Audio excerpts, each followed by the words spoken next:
Orion. You've come Val from Mexico, and then we have brother and sister Cosma and Jesco here who are visiting from Germany. You actually told me that you participated in the NASA Rover Challenge in Huntsville. How was that experience, and how is it kind of participating there in Alabama?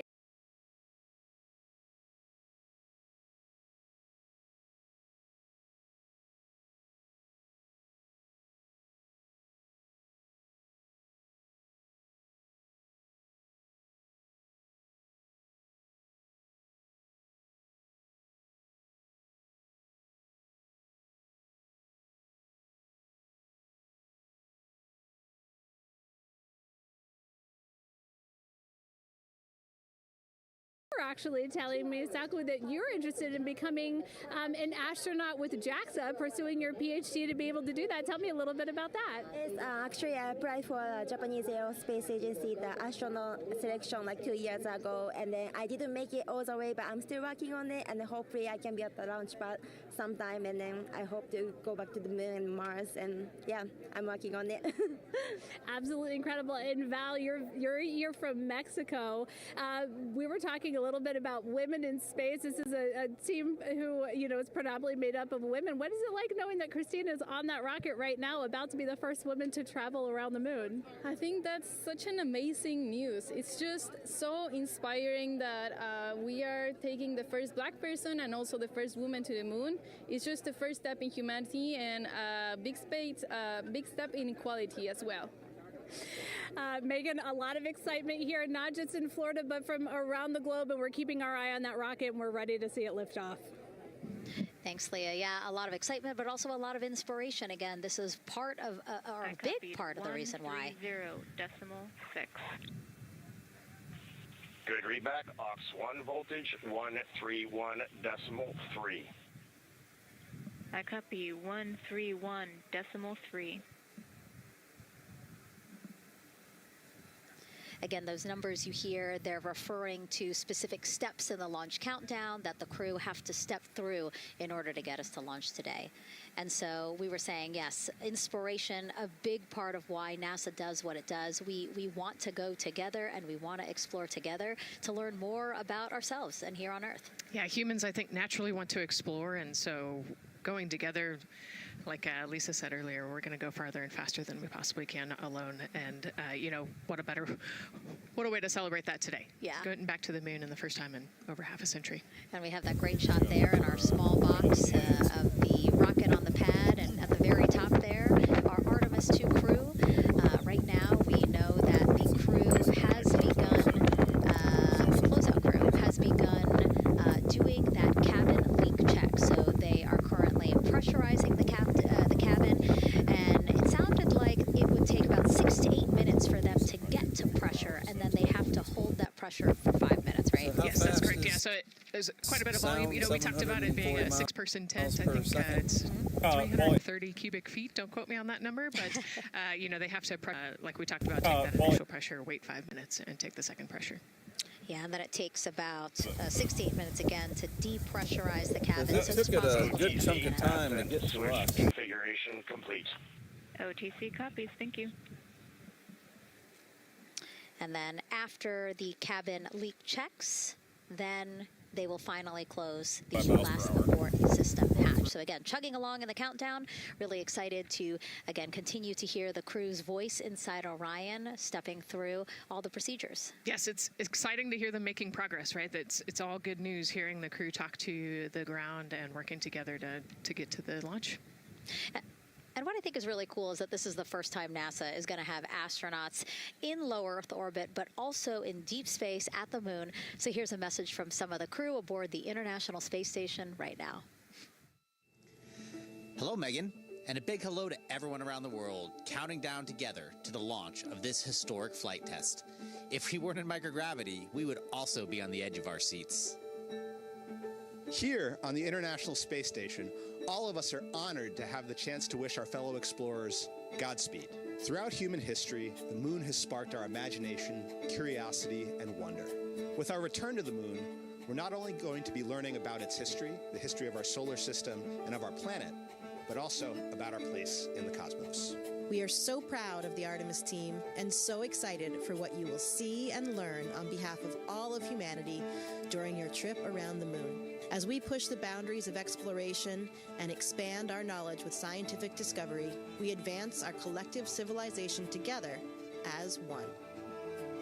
Test flights are crucial to the mission of exploration. We all learn in test flight schools that the more challenging the missions are, the more incremental the tests should be. This Artemis 2 mission is one more increment on the way to further exploration. Thank you to the crew, our friends, for your dedication.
Magnetic field. Here in low Earth orbit, the crew members are protected from some of the harmful radiation.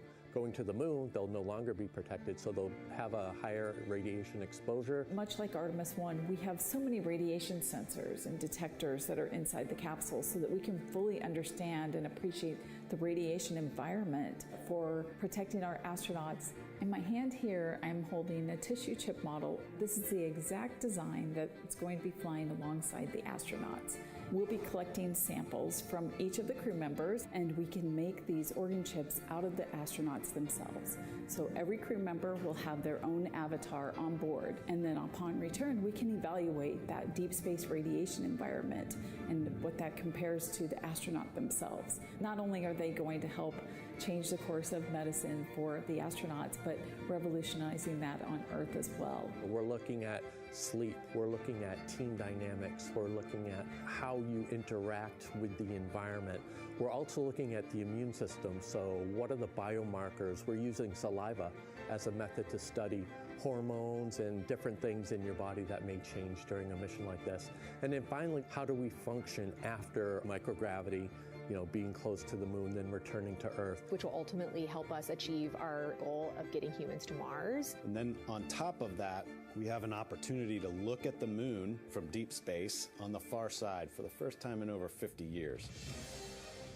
Having human eyeballs and brains back around the moon is going to unlock a new generation of lunar science discovery. The human eyeball is capable of taking in so much data in just a split second. They'll be able to tackle impact history, volcanic history. They'll be able to look at how the albedo, or kind of the shade and hue of the moon and the color of the moon, can tell us something about how that terrain evolved over time.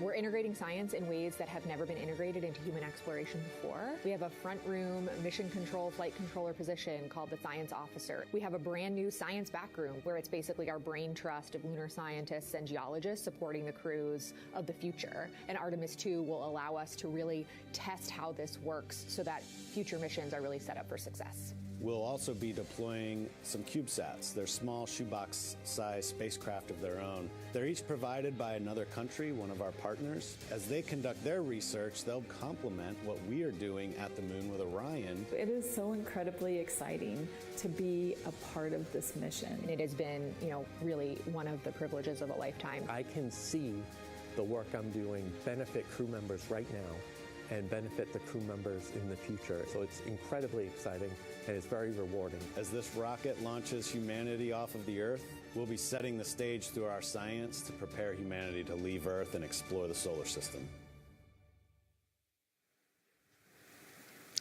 And what we learn during this and future Artemis missions to the moon will eventually get us to Mars. Here's Jasmine Hopkins again, now with Nikki Fox, Associate Administrator of NASA's Science Mission Directorate. Thanks so much, Megan. Yes, we're back on the balcony now, joined by Dr. Nikki Fox. Nikki, in this nearly 10-day mission, we are covering a lot of science from CubeSats to tissue chips. What are you most looking forward to learning? Oh my goodness. I think for me, the most exciting thing is actually being able to interact with the crew while they are flying, doing this historic journey on the far side of the moon.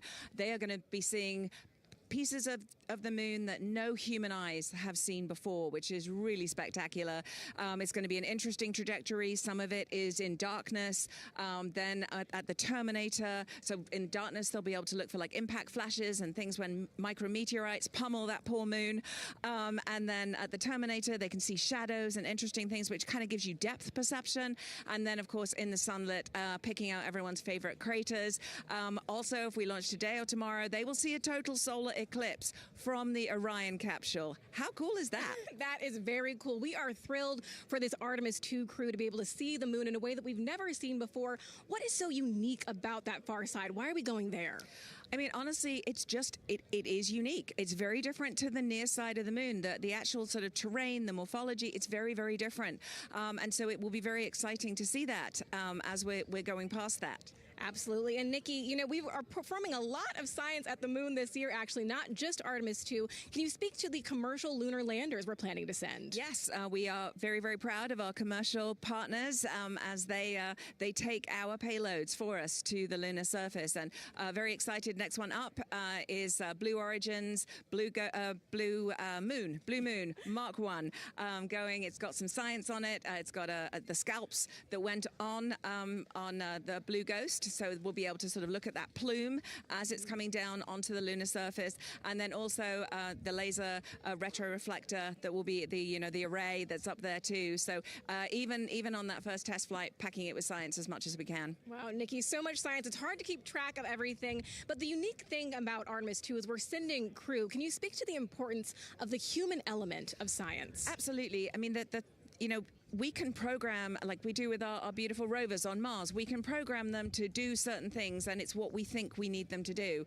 When you have an astronaut up there, they can make that sort of like really unique split-second decision. The thing I'm most looking forward to is when they think they're going to be looking here, is hearing one of them say, "Oh my goodness, look over there." And I think that's just incredible about how we do that. Also, flying our tissue chips with the astronauts, our Avatar experiment. Here we go, Avatar. Wow, look at that. And that's got the tissue chips samples that matched to the crew, so we'll be able to monitor the effects of microgravity and radiation on that human tissue as we prepare for more and more missions to the moon for longer and longer durations, and then off to Mars. Wow, Nikki, so much science ahead of us, but first we have to launch. Thank you so much for being here today. Thank you so much. Go Artemis. Oh, of course, go Artemis. And with that, let's turn it back over to the countdown with NASA's Megan Cruz. Nikki is so fun. She has so much energy and so much passion about the science. And again, yeah, it's just so important to remember that so much science is happening with this mission. It's not just to test out the hardware and the life support systems. Yeah, you saw the science video, and then we talked to Nikki. Man, there's so much going on, right? We talked a little bit about the lunar observations that we're going to do. And then, she talked about, made a really great point about, the human eye can pick things out that a camera or a robot can't necessarily pick out. And so that's why we're sending humans. But also, we're not just doing the lunar observations.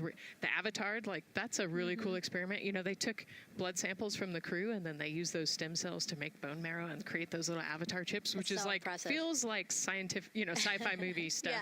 Yeah. But, we're going to look at radiation. We're going to look at all sorts of different scientific experiments. We got the little CubeSats. We're going to go look at space weather.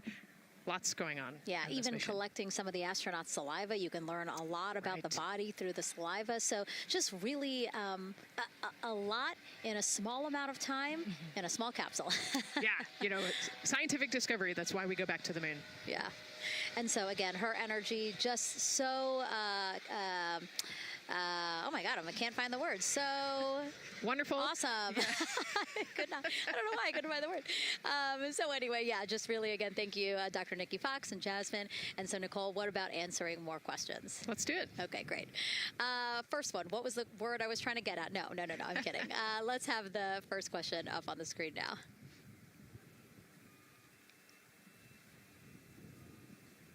I know we got him. I see him being asked.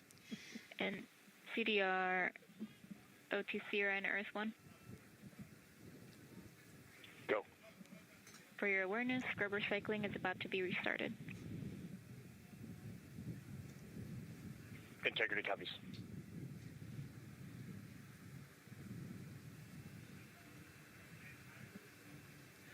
All right, let's try that again. Can we get the next social question, please? What are the G-forces experienced by the Artemis astronauts during launch and reentry? Ooh, you know, these are actually pretty similar to, you know, a Dragon launch or a shuttle launch. You know, we have to accelerate to get out of the Earth's atmosphere, and then, you know, we talked about the secondary burns that they will do to get away from Earth. But, you know, for me personally, it kind of felt like we got slingshotted off the Earth is how I like to describe it. So, you know, you get set back in your seat and the G forces are into your chest. CDR OTC Orion Earth 1. Go ahead. Moon leak check complete. The cabin is going to be vented to flight pressure momentarily. Integrity copies. That's fantastic news. Yeah. Again, so the spacecraft is holding pressure as expected, and so now they will depressurize it, which will take about 6 to 8 minutes. Exciting. Yes.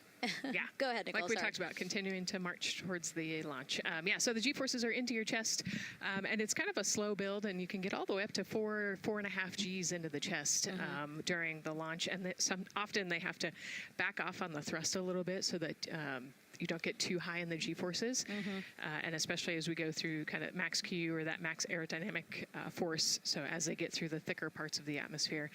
And then very similar G-forces on the way home, so slow, steady build up to about 4.5 Gs as the rocket actually decelerates. You know, you heard in one of the packages, when they come back, they're going to be going 7 miles a second. Gosh, that's and incredible. so you have to slow down somehow, and to do that, you have to actually, you know, when you brake in a car, you feel those G-forces, and so for the astronauts, it'll just be, again, into the chest based on the orientation. Great. Thank you so much for that answer, Nicole, and for that question. We're going to continue to try to take as many as possible. Again, you know how to send them to us at NASA Artemis. But now we again have another question for you, for our audience. We want to know, what part of Artemis 2 are you most excited for? Liftoff, Earth views from Orion, lunar flyby, or splashdown? Tell us again on NASA's Instagram or Twitch accounts, and we'll share your answers a little later in the broadcast. That's a tough one. I don't know what my answer would be. I know. I don't know either. I'm excited for it all, but that's a cop-out. All right, now let's head back over to Banana Creek. Again, the crowds there, really excited. People coming from all over the country, from around the world. Why don't we get another check with Leah Martin to see who she's caught up with now? Well, Megan, we were a little while ago talking to some students from around the globe. Today, we're actually talking to some local students who are from right here, locally, Merritt Island in Titusville. We talk a lot about the Artemis generation and about the students who are going to become the next generation of dreamers, of engineers, of scientists and technologists. And I'm actually standing with a group of those students here today. Our local high school has actually implemented a really neat new program in the spirit of being able to create these pipelines for employment and engagement. Can you tell me a little bit about what Merritt Island High School is doing? Sure. Well, this is a new program, first of its kind here at Florida, and basically what we're studying is astronautics and aviation, kind of blended the two together. We have flight simulators in our lab, but students are also learning about engineering, aerospace engineering, and we're trying to make all kinds of pathways available for them, trying to give them opportunities to see which pathway they might want to be interested in. So yeah, just a great opportunity for them to learn about space. We just finished doing a whole model rocket build where the students took CAD software, developed their own rockets, put them together, and launched them right from our school. So it was very exciting. Incredible. And then another local high school, Titusville, you guys also have a similar but slightly different program. Yes, we do space mechatronics with advanced manufacturing, preparing students to build and manufacture things to automate, do automation to build things on Mars and things like that, or locally too. Now, you told me that you're actually trying to figure out a little bit what you want to do when you're done. You're a freshman in high school. What things are you learning in your class here that are really kind of tweaking your interest in the aeronautics field? So we're building a lot of things with like metal and how we're supposed to do it on the rockets. We're also doing computer programming, which would help with NASA and like programming and coding. Absolutely. And you were actually telling me that I think were telling me that you're interested in becoming a pilot. We talked a little bit about the pilot who is on board the rocket right now. How is this program preparing you for your future? I mean, it's teaching me everything that I know about aviation, and it's really inspiring that I get to learn it in a classroom, like locally as well. It's amazing. I love it. And then you were also telling me you're taking this class. What's the most interesting thing you've learned? I really like the whole design part of it, like actually like engineering, like because I want to be an engineer. Engineering the products we use when we build stuff, that's definitely my favorite part, learning how to use those kind of softwares. Absolutely. Well, Megan, when they're seasoned NASA employees, you'll be able to say that you saw them here first when they were still in high school. Back to you at the desk.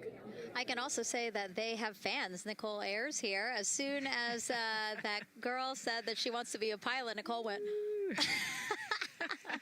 yeah, why is that something that's so thrilling for you to hear? I mean, I love when kids in high school have goals and they set their goals high and they want to go do something. You know, the kid who wanted to be an engineer or a pilot, like, I love that. You know, find something that you're passionate about, go work hard at it, and go get good at it.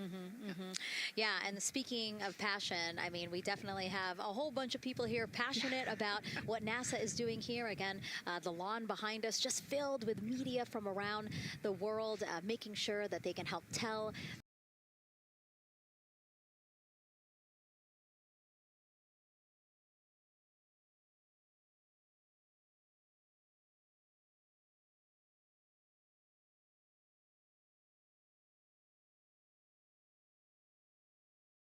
Thanks so much, Megan. Yeah, we're honored to welcome Dr. Lori Glaze to the balcony now.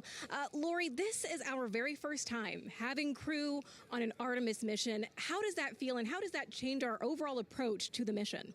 It's a really good question, and it really came home today when we were watching the crew walk out, and then we saw them get into their van and go out to the pad, and we've been watching them getting into the crew module. And so we've really put an enormous amount of rigor into assuring the safety of our crew.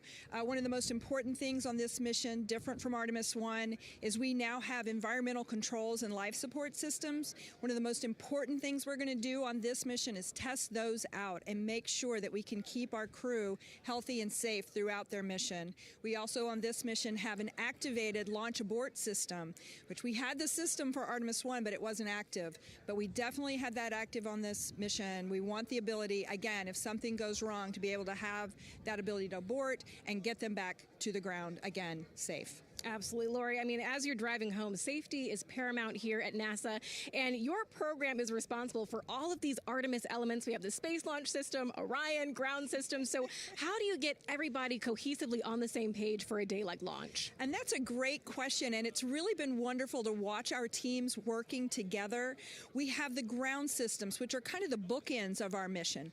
The ground systems help prepare us to get the rocket ready to take off. They're doing all of the loading of the tanks right now and getting the crew into Orion. And then at the back end, they'll be there to recover the crew when they land in the ocean. But they know that their job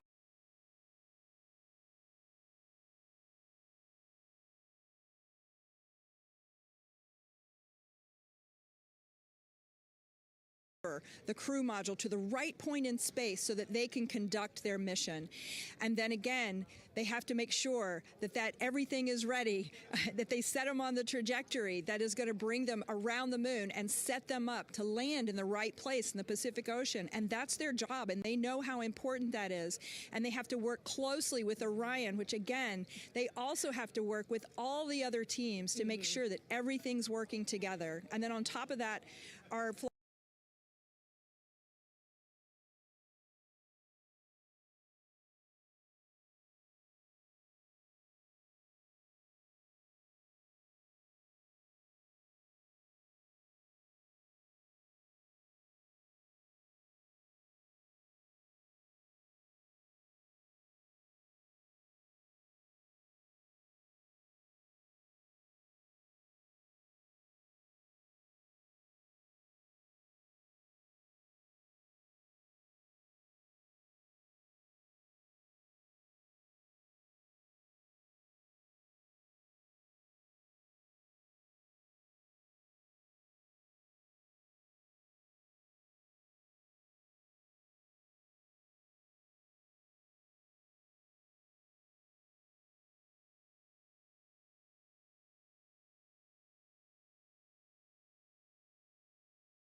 in the crowd, but for the most part, I mean, it's just a beautiful day to witness history. It is, yeah, a little bit of sprinkles, but for the most part, the clouds are staying away, and you can see the blue sky behind us, so hoping for good weather in a couple hours. Absolutely. And so Dr. Lori Glaze mentioned what we learned from the Artemis 2 mission helps pave the way to sustained human presence on the lunar surface. So what are the objectives of this mission to eventually accomplish that? Let's check in with Gary and Mission Control for more. Thank you, Megan. Yes, the Ascent teams are here in Mission Control Houston, working through their steps to prepare for a go for launch. Right up here on the front board, we're watching the teams in the White Room work through their checklist and closing the hatch as we verify ours, working as one NASA team. What Dr. Glaze said about working across the teams throughout the nation is true. It takes one NASA team to bring everything together and accomplish the mission objectives. The Artemis 2 is designed as the first crewed test flight of NASA's Artemis campaign, sending astronauts into lunar space to validate systems, operations, and human performance ahead of a more complex lunar landing missions. NASA has identified an extensive list of mission and flight test objectives that serve as a checklist to verify the capabilities needed to land humans on the moon. For the Artemis 2 mission, there are 5 overarching priorities that cover the mission and flight test objectives. First is, of course, the crew. As the first crewed mission inside the Orion spacecraft, this mission serves to demonstrate the capability of safely sustain the flight crew throughout the mission, including launch, the deep space component, and return. Number 2 is systems. This mission brings it all together to validate the performance of all ground and flight systems needed for a long-term lunar campaign, from launch infrastructure to spacecraft operations in deep space. Third is hardware and data. We'll be gathering performance data as much as possible over the Deep Space Network, but we also aim to retrieve onboard data and hardware after splashdown to gather additional insight and improve future Artemis missions. Fourth is emergency operations. The crew and flight control team will be testing emergency systems such as abort procedures, rescue operations, and contingency responses. During the flight, astronauts will rehearse a number of these procedures to ensure that in the event of a real emergency, the planned procedures and operations are sound. And finally, there's subsystem validation. Engineers will be verifying subsystems across the board to ensure reliability across life support, propulsion, avionics, and navigation systems aboard the Orion spacecraft. Human spaceflight is a complicated endeavor that requires precision and confidence across all disciplines. You may hear the phrase, human spaceflight is the greatest team sport, a few times in today's coverage, and it's absolutely true. Not only does it need mastery of specific components, but the integration extends across thousands of people and facilities around the world to come together and make it all work. A lot of the work from many people has led to this moment, a rocket at the pad with humans on board, ready to put everything we worked for to the test. I'm certainly excited about it. The teams here in this room are looking forward to supporting the mission, and I hope those watching are as excited as we are. We are following the countdown here in Mission Control Houston. Everything continues to look good. Now inside 2 hours from the beginning of the launch window. With that, I will send it back over to you, Megan and Nicole. Hey, Gary, thank you so much. We are getting word that the launch team is working something that we would like to give you an update on. So let's get on over to Daryl.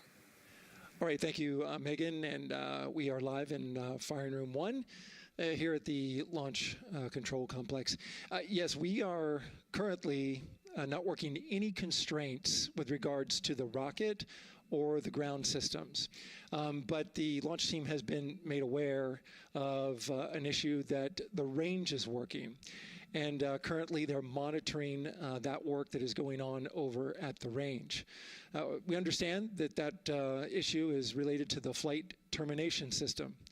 Now, the flight termination system, just to give you a quick explainer, every rocket has a flight termination system. It's the system that the Eastern Range here uses in order to send a destruct signal to a rocket in case it veers off path. So it's a very critical, important safety component in terms of how the range keeps the public safe here. We understand that the flight termination system, they're working an issue.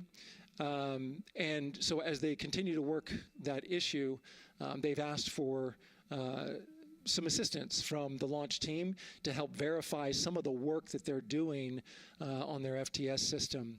And this is where it gets a pretty unique situation here.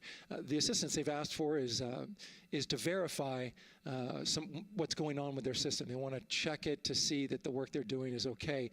And in order to do that, the FTS console operator inside the firing room has been asked to help them verify it. And the way that they're going to do that, and the solution that he proposed to check and verify the system with the launch director, and she gave the approval, is to go get a piece of heritage equipment from inside the VAB that was used during the space shuttle program.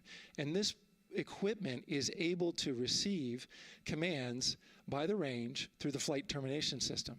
And so with this piece of equipment, this console operator who works FTS was granted permission to go go over to the VAB next door and get this equipment that he's very much aware of and used during the space shuttle era. And so that is in work right now. The bottom line of all this is, at this moment, the range is no-go. But that is not stopping us from moving forward in the countdown. We can continue to process and work the countdown. The closeout crew will continue to do their work, and the launch team will continue to do their work as well. But we'll keep you updated on what happens in regards to, as far as my understanding goes, a pretty unique situation here with trying to bring resolution and kind of help out the situation that we're seeing at the range right now. And that's the latest here from the firing room. I'll send it back to Megan and Nicole out the host desk. Thank you, Daryl. Yes, very unique, but I think it speaks to the ingenuity of this team, right? To say, hey, we have this equipment at the VAB. Why don't we leverage it to try to solve this issue and work it? Yeah, what a great example of human creativity, right? We know this thing exists. Let's go solve this problem. We have time, you know, like Daryl said, we're going to continue to march down the countdown. So we'll continue to get the rocket and the crew ready, but we still have that 2-hour window. So in the meantime, let's try to figure out what's happening with the range. And speaking of the range, what is the range for people who might not watch rocket launches with us often? Sure, yeah. So anytime that you launch a rocket, you have to clear the airspace, right, in the launch corridor. So where the rocket's flight path is going to go, you have to make sure that that whole airspace is clear. And so we actually have assets, you know, the Space Force helps us out with this one, but, you know, we want to make sure that there aren't airplanes in the way and there aren't other, you know, maritime assets in the way or things like that. So that there's a whole group of people. We talked about, actually, Gary said it great, right? It's it's a huge team sport, and so there's a whole group here on the ground that is monitoring that launch corridor to make sure it's clear and ready to go. And so if they're having issues, then we definitely can't launch this rocket. We don't want to launch blind into a corridor that we can't see. Yeah, because as Daryl said, I mean, it is very important, the flight termination system, needing to activate it in case of an emergency. So yes, something that we will closely be monitoring throughout the countdown, and hopefully again won't be an issue, that they can fix this issue by going to the heritage hardware that's in the vehicle assembly building. Right, what a great idea. Okay, so again, under 2 hours from the opening of our 2-hour launch window, 6:24 p.m. Eastern Time.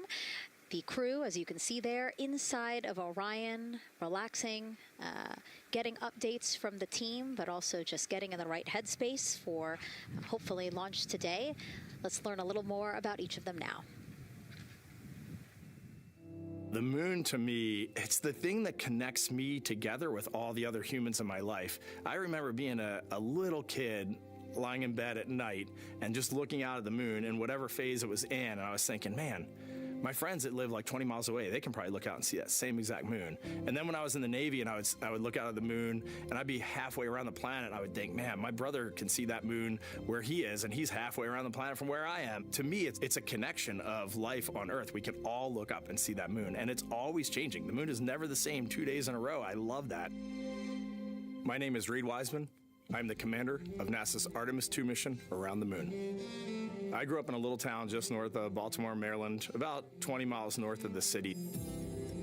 There was a National Guard base nearby my house, and there were A-10 aircraft that would fly over every now and then. I just would look up at them and be like, man, I want to be up there. I want to go do that. And then my brother went to the Naval Academy, and I would go every year and watch the Blue Angels fly during commencement, and that just started to grow and grow and grow. For a while, I wanted to join the Air Force, and then I realized Navy flies as well, and they fly from ships in the middle of the ocean, and that was it. Like, done deal for me. That is exactly what I wanted to do for my career. Flying is freedom to me, especially when you're in a jet aircraft coming off of an aircraft carrier in the middle of the Pacific Ocean. Nearest land is over 1,500 miles away. So when you come off of that aircraft carrier, you are truly just alone with yourself out there. It is a magical experience to be out there all by yourself in an aircraft over the Pacific. Just it's free. I think anybody who accomplishes something that they set their mind out to, there's no one thing that does it for them. It's a combination of everything. I mean, the way my parents raised me, the way my brother and I, the way our relationship developed over time, my friends, being in the marching band, going to college, setting my own course, learning how to live on my own, being mentored along the way, being, kept on the path to success, but being given the freedom to, make excursions and fail every now and then and regroup and carry on. I think all those things come together in the end to get you where you are. I've had to overcome, I'm a human being. I've had to overcome a lot of fears. I'm pretty scared of heights. I joked about that on the International Space Station, but it turns out I'm only scared like at the edge of a building. When you're up on the International Space Station, even though you're 250 miles up, I never had that feeling of falling or that I was, at risk up there. I just kind of loved the feeling of floating and looking down at Earth. There have been challenges all throughout my life. By far, the biggest challenge was losing my wife in 2020 to cancer and now raising 2 daughters who are grown up now, but that's been the biggest challenge by far I've ever had to face. It is not easy. Being an only parent, trying to work a full-time job, and raising 2 kids is something that I think about every single day. I'm very proud of the work I've done. I haven't always done it well, but I've always shown up and tried as hard as I possibly can. I do wonder what it's going to be like when we are really far from Earth and can see it. The sensation of being so far away from everything that you know. I had that sensation on the space station the first time I got to sit in the cupola for a really long time. So I can only imagine what that's going to be like from 200,000 plus miles away. My name is Victor Glover, and I'm the pilot for NASA's Artemis II mission around the moon. When I was in 4th grade, I was 10 years old, and that's when the Challenger accident happened. And it helped me understand how the general public felt about the astronaut corps, right? Like, these are the people that we want to be, and that just gave me an easy thing to strive toward. The biggest fear that I've had to overcome in my life is doubting myself. Going to college when no one in my family had gone to college was a huge risk. I had more confidence in my athletic ability than in my academic abilities. I could play football with those college students that I saw on TV. But my classmates that I saw in the lab and around the University Union, I didn't know if I had what they had. I think addressing that self-doubt was a part of, swinging for the fence and trying to go get an engineering degree, not just go to college, but get an engineering degree and then go do something challenging and technical like flying. Apollo is known for sending humans to the moon. Artemis has an opportunity to continue the Apollo story, but I actually think it's important for this story to stand on its own. Artemis is a new program, and we're trying to do new things. And it's great to compare and contrast. When you look at our spaceship, you can see parts that were designed, built, and integrated in another country. When you look at our crew, you see that our crew is international. There are also men and women. And I just think that comparing and contrasting makes the story even richer. The piloting role specifically, I will have an hour and a half or so where I get to fly the spacecraft by hand. We haven't flown that many spaceships. And so the ability to fly one actually in space on a test mission is just a really unique opportunity. I can't tell you how I'm going to feel when we fly by the moon and see the moon up close and the Earth from 250,000 miles away, but I don't use the word excited because I'm focused. What we do, this is very serious and it's very risky, and we are all intimately familiar with that risk. And so if we go out there and we're successful and we can pass that baton on to Artemis 3, that's something to really be excited about. I tell a story, which is one that my dad told me before the Apollo missions when he was just a very little boy. He was looking up at the moon with his mom, and his mom said to him, "Don't worry, Ronnie, we'll never get there." Fast forward maybe 70 years later, it's his daughter that's actually going there. And I think that long arc is something that we can all learn from. The idea that the seemingly impossible becomes possible if you just believe in it and are willing to work hard and come together to achieve it. My name is Christina Cook, and I'm a mission specialist for NASA's Artemis II mission around the moon. When I look back at my dreams as a kid, I definitely never thought I would actually get here. I was very pragmatic. Even though I'm a dreamer, I knew that the odds were way against me again, so I might as well do something I'm loving in the meantime. I definitely loved science and math in school and, did pretty well in those things, but I also loved being active. I was always outside. I loved things that made me feel small. I loved looking at the night sky, oftentimes between the pine tree branches, or I loved the ocean. North Carolina also has mountains, and when we go there, I just loved the vastness of all of those things. I loved how they made me feel and what they made me think about, and the vastness of the universe and how much out there was to learn. I'm drawn to exploring. I'm drawn to challenges that involve both mental and physical, and I'd much rather be solving problems wearing a whole lot of equipment and in a harsh environment, and that's just something I've carried with me ever since I was a kid. Thinking about the fears or challenges that I've had to overcome, there are just so many. Basically, it's just that has been the journey. I always say to people, do what scares you, and that means I have to follow my own advice. So doing what scares me meant getting on a plane and going to the Antarctic, getting on a plane and going to study abroad in Ghana, applying to become an astronaut, opening the EVA hatch in the airlock and going out of it into the darkness, strapping myself onto a rocket. And so for me, I think that no matter what the challenge, recognizing that if people believe in you and you believe they believe in you, the challenges seem always a little bit easier. To me, the moon, it represents history. It is a witness plate. Everything that's ever happened to the moon is still written on the moon. Every single person has looked at the moon their entire lives. We see the same moon. That's something really special. It's just the epitome of a symbol of something that's in each of our hearts, but that's also represents exploration and reaching.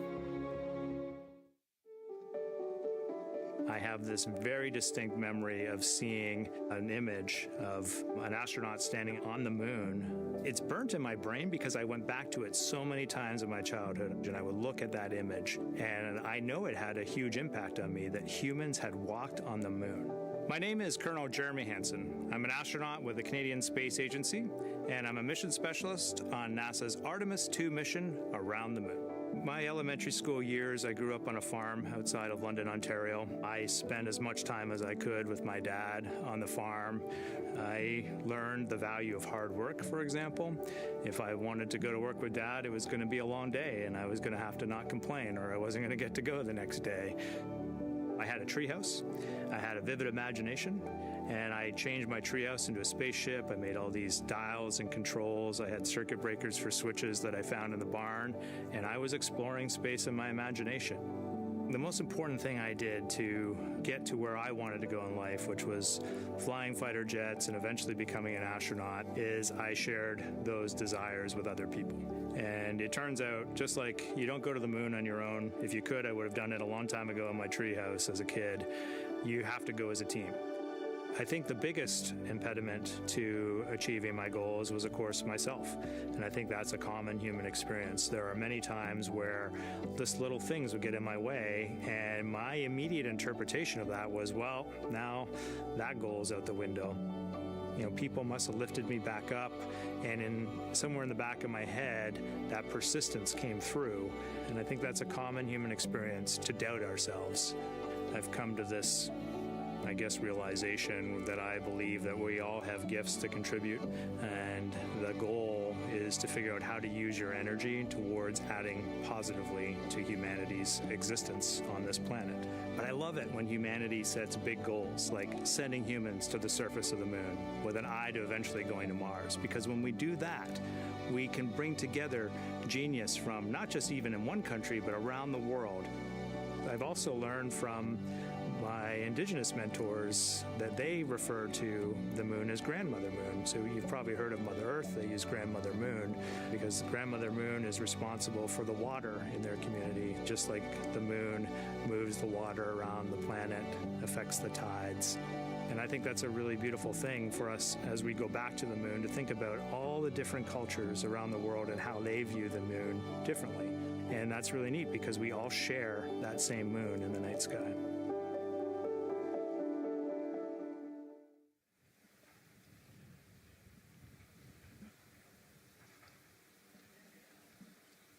One hour, 38 minutes and counting until the opening of the Artemis 2 launch window today, 6:24 p.m. Eastern Time.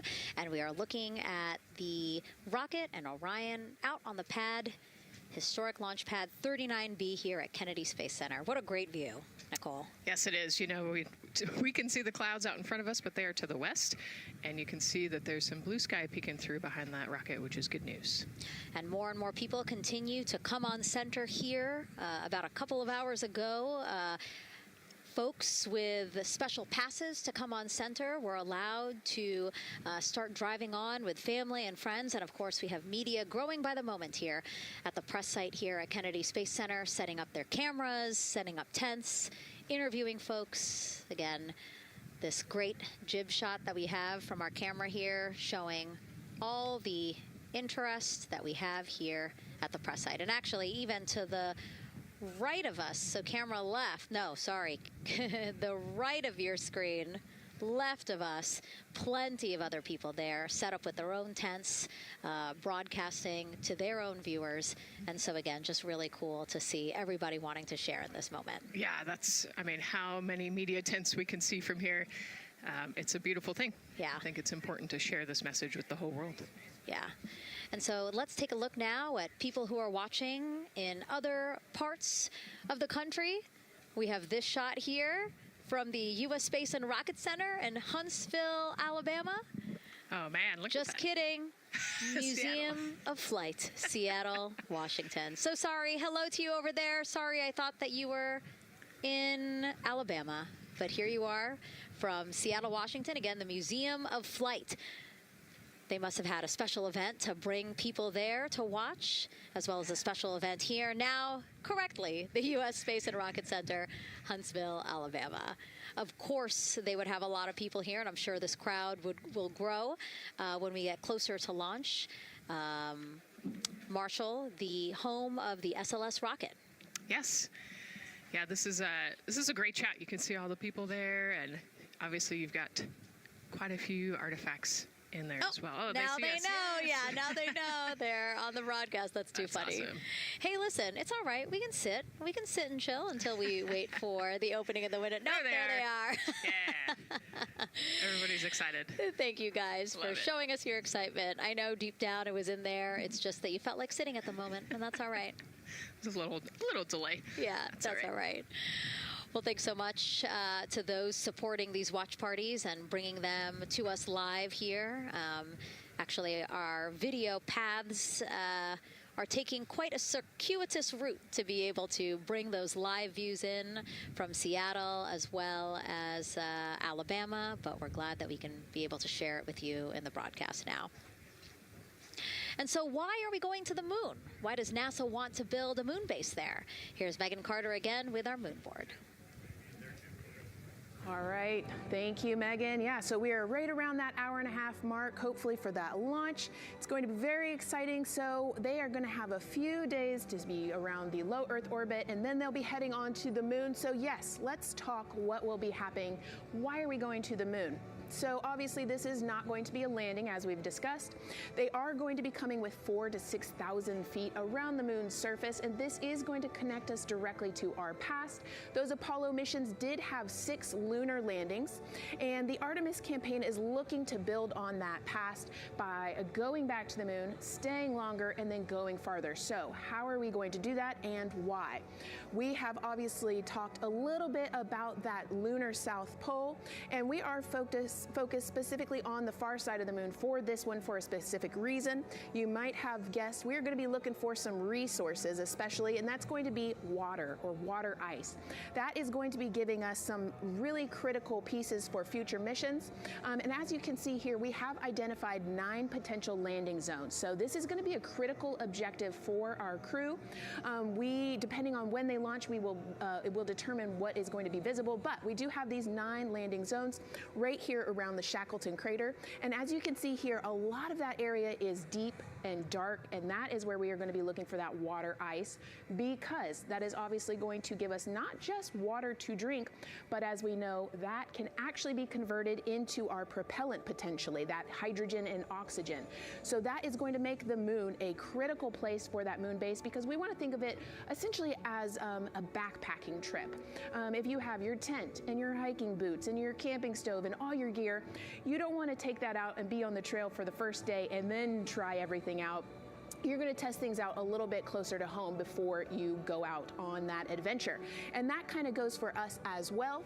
So the moon is going to be critical for us in the future steps towards our lunar landings, and then also for going farther on to Mars in the future. It's going to set us up for that deep space exploration, and we can't wait to see what they see once they get to that flyby. But for now, we are, like I said, getting closer. So I'm going to turn it back over to you, Megan. Exciting stuff. Again, the idea of accomplishing a moon base, like as we've been saying, sometimes things just seem like science fiction, and it's amazing that we're making it science fact. Yes. Yeah, we're going back. We're going to scout it out, and then on the future Artemis missions, we're going to put boots back on the moon for the first time in over half a century. But we're going to stay, and we're going to learn from the moon, and we're going to, as Megan talked about, the water ice, and harness that resource, and, not only learn from the moon about Earth and about the solar system, but also figure out how we get to Mars from the moon. And so what we're seeing now back inside the White Room with the closeout team, they are removing basically fixtures that protected the crew module hatch while they did work around it. Right, Nicole? Yep.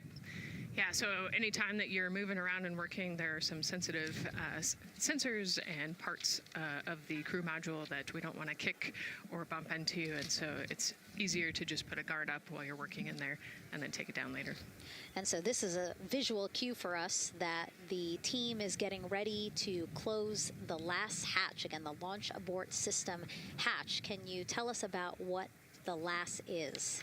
Yeah, so launch abort system, this is, we have the crew module, and then what sits out basically on top of the crew module is the launch abort system, and it has its own motors, so that we'll arm it about 5 minutes prior to launch, and then it stays with the crew module until about the Kármán line, so that 100-kilometer point in space. once the crew could safely get to orbit, it will actually be jettisoned and the crew module will then be exposed. So this is just a safety mechanism that stays on the outside of the crew module, and then as they monitor the attitude and the thrust and all sorts of the roll, all sorts of different data points to make sure the crew is safely getting to orbit. And once they are safely to orbit, then we will get rid of that launch abort system.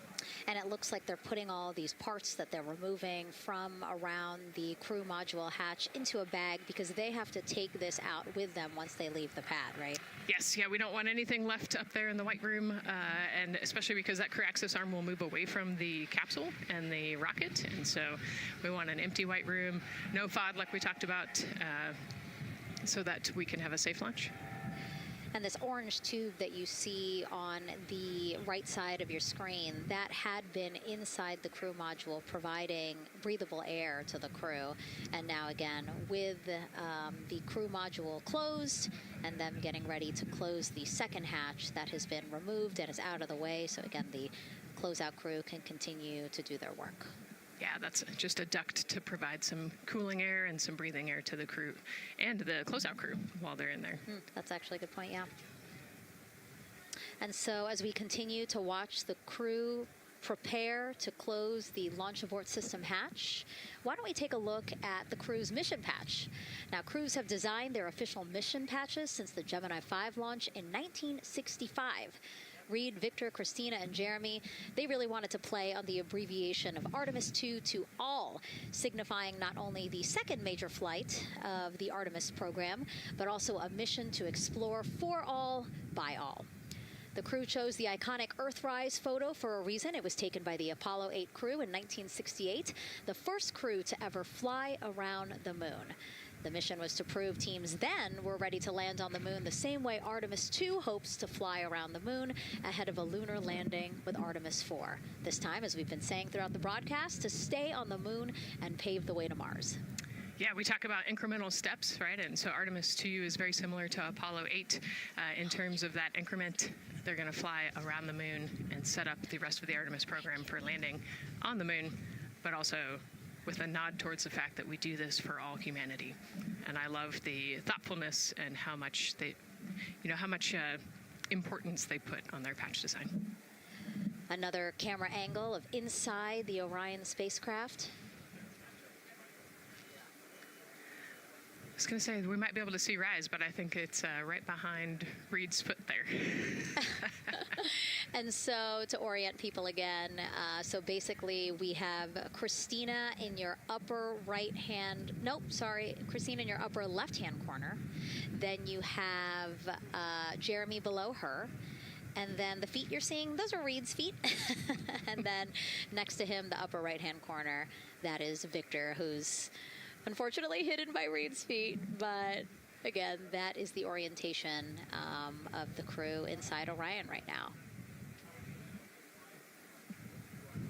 Now, earlier this week, the crew got to stick their patch on a wall just outside the suit-up room. You can play that video there now. You can see that crews have been doing this as part of a pre-flight tradition again. Wow, Reed just making sure that thing won't Gotta make come sure up. It's flat. And so now Victor is signing there, followed by Christina, and then Jeremy. That's a fun tradition, and your patch is up there too. It is, yeah, ours is on the left-hand side there. It's a fun tradition. This is a really fun day too. You know, they did this a couple days ago, but it's just another step that makes it a little bit more real that you're going to be launching soon.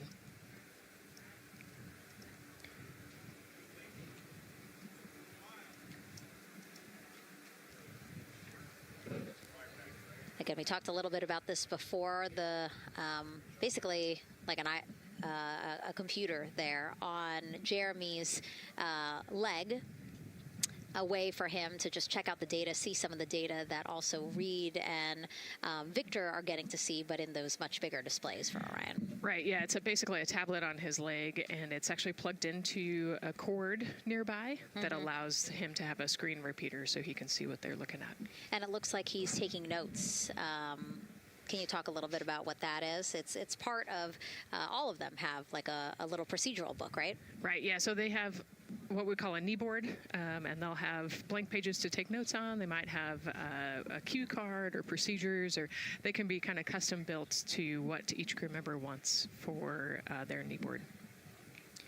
This mission, of course, built by people and companies in all 50 states, as we've been saying throughout the broadcast, and with our international partners as well. Let's take a look at some of the people playing such a big role in today's test flight. What we're doing here is a collaborative effort of hundreds of thousands of people. This is about the parts, the hardware, the software, the services, all coming together to make that mission possible. My dream for this space program is that we would not just push the boundaries, but that we push them together. And liftoff of Artemis 1. We rise together, back to the moon and beyond. It takes a team to do great things. And Artemis has an incredible team. We have international partners. We have commercial partners and industry partners. It takes unity to accomplish great things, and that's what this mission's all about. We're not sending our money to the moon and lighting it on fire. We're putting that money right back into the economy in ways that benefit everybody. So every dollar that comes out of the Treasury that goes to support this mission goes back into the Treasury 3 times. What is very important to me is that we do it the right way, and that we do it with our values, that our industries grow, that our communities grow, that our families are healthy and safe and have amazing things to work on. Then we're going to build machines to go even further onto Mars. That is our generation, the Artemis generation, that defines the starting point of our exploration future.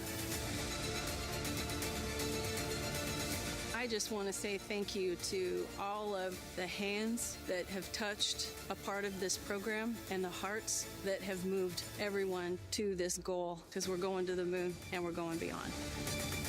One team. One team. One team. One dream. What I really like about that package is, again, just reminding people that this is spurring so many jobs across the country.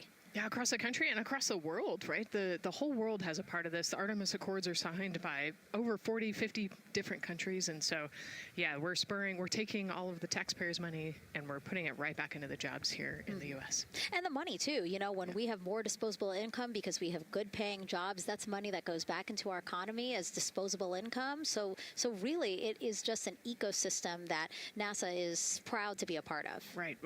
Not only is it about the money and the economy, right, but it's also about the science and what we're going to learn and exploration. You know, on top of all of those things, we benefit the economy as well. Mm-hmm.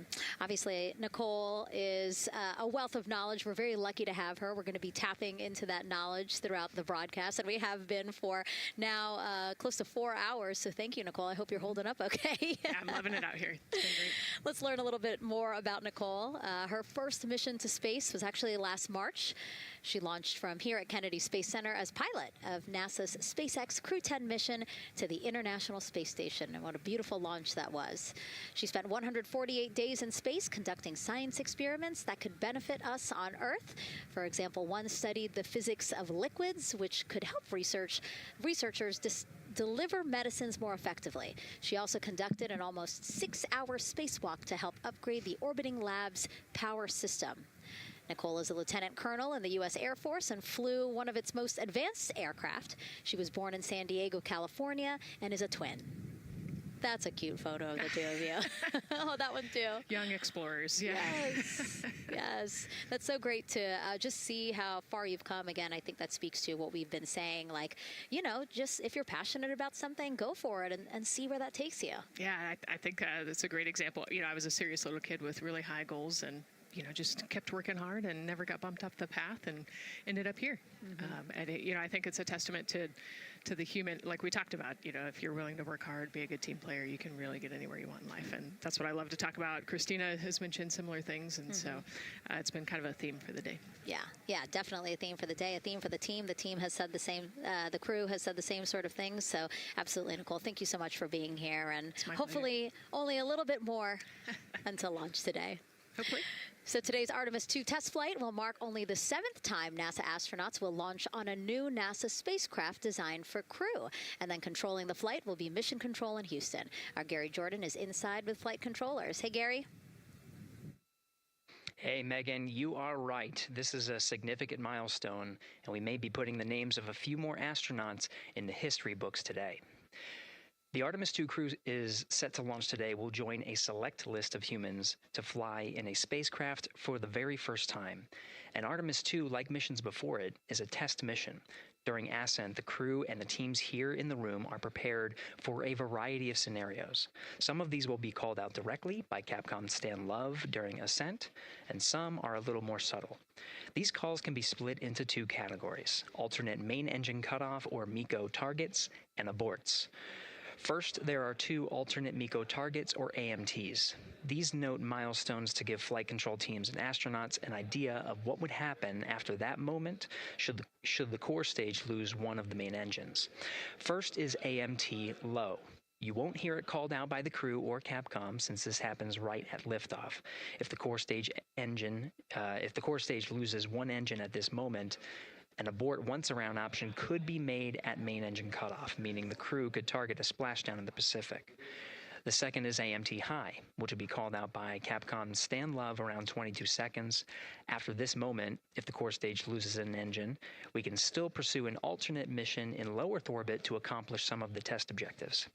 And at about 5 minutes, 16 seconds into the flight, you'll hear the call 3-engine press. This is a good moment. After this point, if the core stage loses an engine, we can still make a nominal main engine cutoff and pursue a moon mission as expected. Again, these MECO targets give the flight control teams and crew an idea of what lies ahead should one main engine be lost, but assumes we are otherwise continuing to a main engine cutoff target. This differs from an abort, where the Orion capsule separates from the Space Launch System prior to the planned separation time.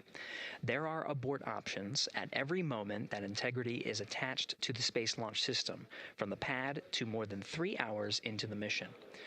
During the first 8 or so minutes of powered flight, there are 3 abort options. First is the use of the launch abort system, which you see at the very top of the rocket, and here in the White Room where the hatch is open and teams are working to close it. This particular abort capability can be used from here at the pad through roughly 3 minutes and 22 seconds into the flight. Next is an untargeted abort splashdown, or UAS. This uses Orion service module engines to escape the SLS and becomes available immediately after the launch abort system jettisons. Third is an abort once around, or AOA. You'll hear Capcom Stan Love call AOA open around 7 minutes 30 seconds into the flight. This also uses the service module engines, but the burn profile is a bit different to aim for a splashdown in the Pacific after one trip around the Earth. NASA's expedited recovery teams are staged off the coast of San Diego to get to the crew and integrity quickly for this abort option. An AOA option continues to be available until solar arrays are deployed on the Orion service module a little more than 30 minutes into the mission. At this point, an abort to orbit, or ATO option, becomes available until separation from the upper stage around 3 hours and 23 minutes.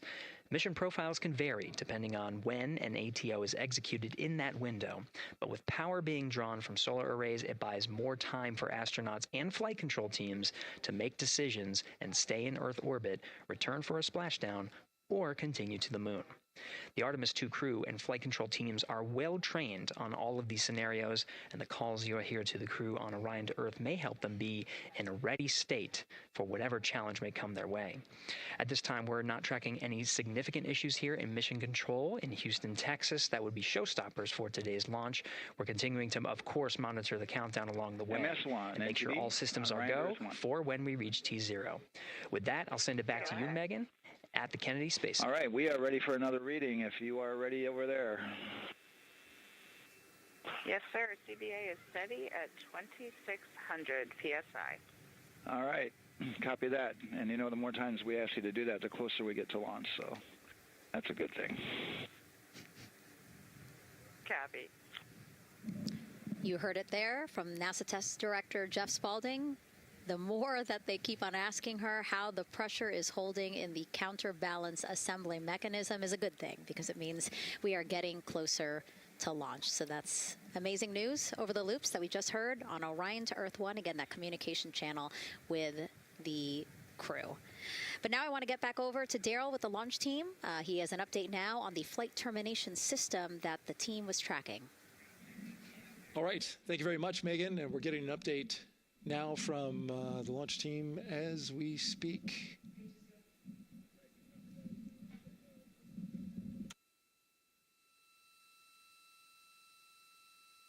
All right, stand by 1 second.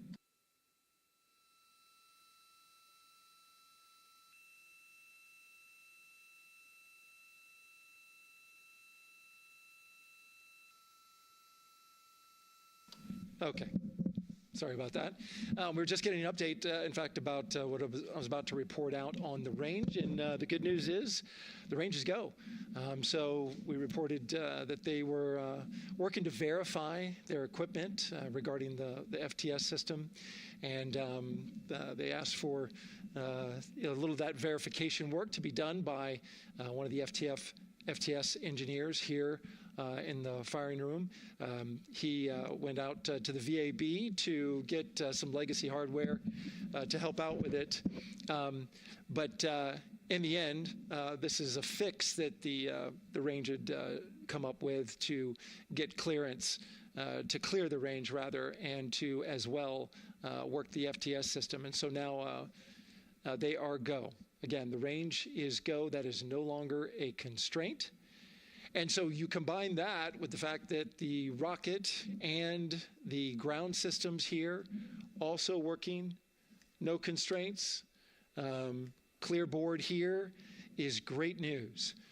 So again, the range is green, and we're continuing to work through the countdown. We got a weather update that came in to the launch director from Launch Weather Officer Mark Berger.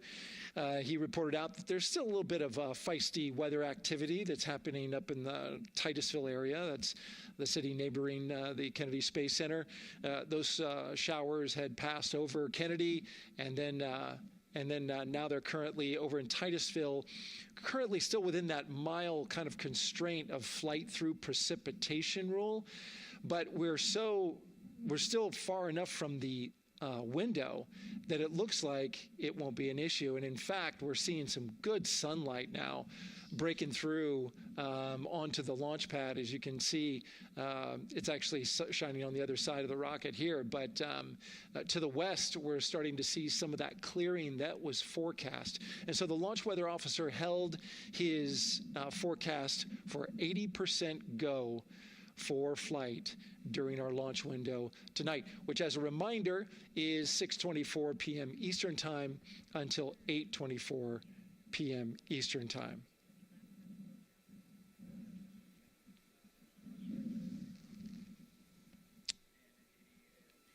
And we're also hearing that the last hatch closure, as you can see in the bottom corner of your screen, they're starting to work on that. That's the launch abort system hatch. There are two hatches, the crew hatch and the launch abort system hatch, and the closeout crew that you see right there, right on time with their work as they go to shut. And you can see it in motion right now, that launch abort system hatch. That's the latest from the firing room. We'll send it back to the host desk. Thank you so much, Daryl. Great news all around. And yes, we did just see them close the last hatch. And now we are looking at a live view of Banana Creek. Lots of people there, I'm sure, relieved to hear that that issue with the flight termination system has been resolved. And we are go for launch. Go for launch from the range. Go for weather. And go from all of them, I would imagine. Yes, it's got to be exciting. The crowd is building. And as Daryl said, you can start to see the sun poking out here, and we can see all the clouds are moving north and moving away from us. So it's all good news. And so as we know, we have our Leah Martin down there at the Banana Creek viewing location, and she's standing by with some other guests. Hey, Megan, I don't know if you heard that huge cheer just now. If you heard a big rumble, as soon as Daryl said that the range was clear for launch, everybody clapped. It was super excited as we get to these final countdowns. Standing next to me, I have Hudson and Maddox, the son of brothers here. And I asked you a little bit earlier, how excited are you to be here for launch? What did you say? I'm very excited. It's our mom's birthday, and, you know, not a better way to celebrate right now. I asked you on a scale of 1 to 10, how excited are you? Would you say? 11. Yeah, 11. I'm very excited. Super excited. Yeah. So, Megan, we've been watching the launch broadcast here and hearing some of the questions that you and Nicole have been asking and answering. And I actually wanted to ask these two kids, if you could take a 10-day trip around the moon and take 3 people with you, who'd you take with you? Well, I'd take my dad and my mom. And, I mean, I don't know. Probably my best friend. I'd just say one of my friends, you know. Oh, one of your friends. So brother got left out. Who would you take? That was just what I was thinking. My dad and my mom and my best friend. That's a pretty good answer. Your brother can get his own trip to space, right? Yeah. So I'm actually joined here also by Dad. Now, you were sharing with me that a lot of the work that you've been doing over the last several months has been prepping the launch teams, our engineering teams, our ground systems teams to get ready for launch, to be mindful and to be in this moment. How does it feel to be standing here knowing that the people you've worked so closely with are doing what they're passionate about, or doing what they were born to do, moments away from launching this rocket? I mean, this is an exceptionally happy moment for us and all of us and the people that are, about to take off on this historic trip here. And I'm grateful to know that we've helped in some way, shape, or form to help them stay steady and calm, in such an exciting time within the agency. And so to just be here and witness it and know that, they've got some tools to help them stay calm and steady is everything to us. So. Fantastic. Well, Megan, we are standing by ready to go, and we're ready to cheer this team on. Thanks so much, guys. And yes, Leo, we did hear that cheer. That was very exciting. I think the vibe over there is they're celebrating, they're having fun. And here, once they heard that we're go for launch, everybody had to run back to the camera and work. It's a little bit of a different vibe, but I definitely think that people are excited, especially as we see now live inside of the White Room at the launch pad. The closeout crew has closed the launch abort system hatch. You saw there, we took it live. Took a lot of them. I think all of them, except for one. I think it took 3 or 4 of them to push that hatch door close. And then they felt around the perimeter of the door to make sure that everything was sitting just right. Right, yeah, we talked about how heavy the crew module hatch is. This hatch is just as heavy probably. And so, they're working the closure here. And working those connections, and you can see, there's still 3, 4, 5 people that we can see in the White Room. It takes a lot of people to get these hatches closed and this rocket ready to launch. Mm-hmm. And so the next step in the countdown is that this team will start closing out the White Room. So basically disconnecting things, stowing things, making sure that when they leave, there is nothing that isn't supposed to be there. And really, then at that point, it's just all 4 of the crew member, Victor, Reed, Christina, and Jeremy by themselves at the top of the launch pad. Yeah, and then eventually that crew access arm will move away, and then it'll really just be them up on top of that rocket. Mm-hmm. Yeah, your eyes lit up when I said that. That's exciting. It is. It is. Yeah, we had a moment, we talked a little bit about my fear of heights, but most of our crew is afraid of heights. And so there was a moment where I realized that it was just us, 100 and some odd feet up and no crew access arm. And may or may not have said something that made everybody go, huh. Were you wondering to yourself, how did I get here? We're pretty far up. That crew, again, bringing that drag-on camera. That camera is a handheld camera that is a live look for teams who are remotely watching these operations closely. again, verifying that things are as they should be before the crew starts, the closeout crew starts leaving the white room. You see them checking their procedures. You can see they're covering the ends of those hoses. That's to protect those hoses from FOD. So we don't want any dirt or anything to get into those while we transport them and stow them. So you can see Andre there working to close out the hoses as well while they're cleaning up the white room. And so they'll tape that close. You just saw number 5. Number 5 holding some tools. Again, we'll stow those away. You have to account for everything. Obviously, you know, they did have tools out. They did have procedures, paper, notes out. Like, all of that has to go. Yes, and you can even see on number 3's hat, he's got a string that's connected to his suit there. Mm-hmm. That's, again, just to make sure that we don't lose anything. If, you know, gust of wind or you get knocked or something, you don't want to lose a single thing in the white room. So everything is tethered, everything is accounted for, and everything is protected.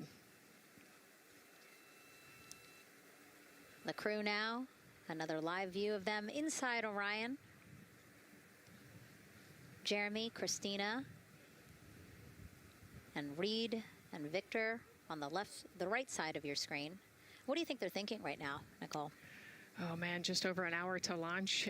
You know, there's probably a little bit of a lull right now, monitoring some systems, but you can see Reed's got his feet crossed. So I think just trying to relax and, you know, pass the time by maybe thinking through the items that they're going to monitor through the launch, you know, the different jobs that each of them have throughout the launch. And once they get to orbit, you know, this first day on orbit is actually really busy for them.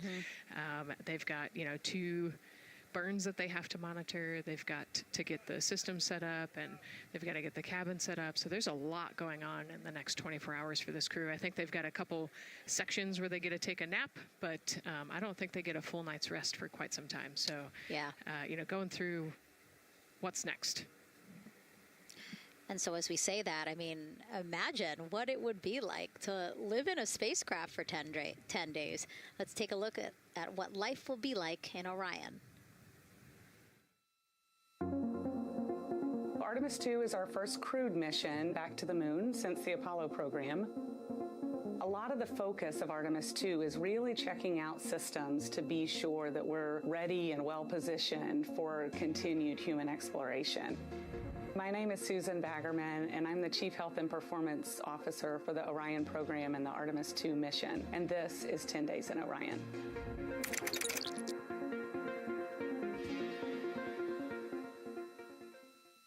For this mission, the crew will launch in the Orion spacecraft on top of the Space Launch System rocket, or the SLS rocket. Once they've launched and achieved orbit, they'll continue on checking out many of the different critical Orion systems, check out some of the critical medical systems, and be sure that we understand how the crew would do that successfully within the volume of Orion. We also have, of course, systems to feed the crew. They have a potable water dispenser that they'll check out. And then we also have a food warmer, kind of looks like a suitcase that the crew can use to heat their food. They're also going to check out the flight wheel system. We'll have the crew perform some initial exercises. Part of that is to ensure that the flight wheel is actually working, but part of it is actually to be sure that our environmental control systems are actually working. For sleeping, the crew will sleep in sleeping bags. Some crew members like to be very tightly bound up, and some like to float very free. They'll use the toilet for the first time and be sure that it's able to flush. While they're on their journey, they'll do some testing that they quickly don their suit just to be sure that we would be ready in the future for an emergency. They'll also check out our radiation shelter. If we were to have a solar particle event, we would be asking them to take stowage out of the stowage bay and put it in some specific locations on the vehicle, basically for it to serve as shielding.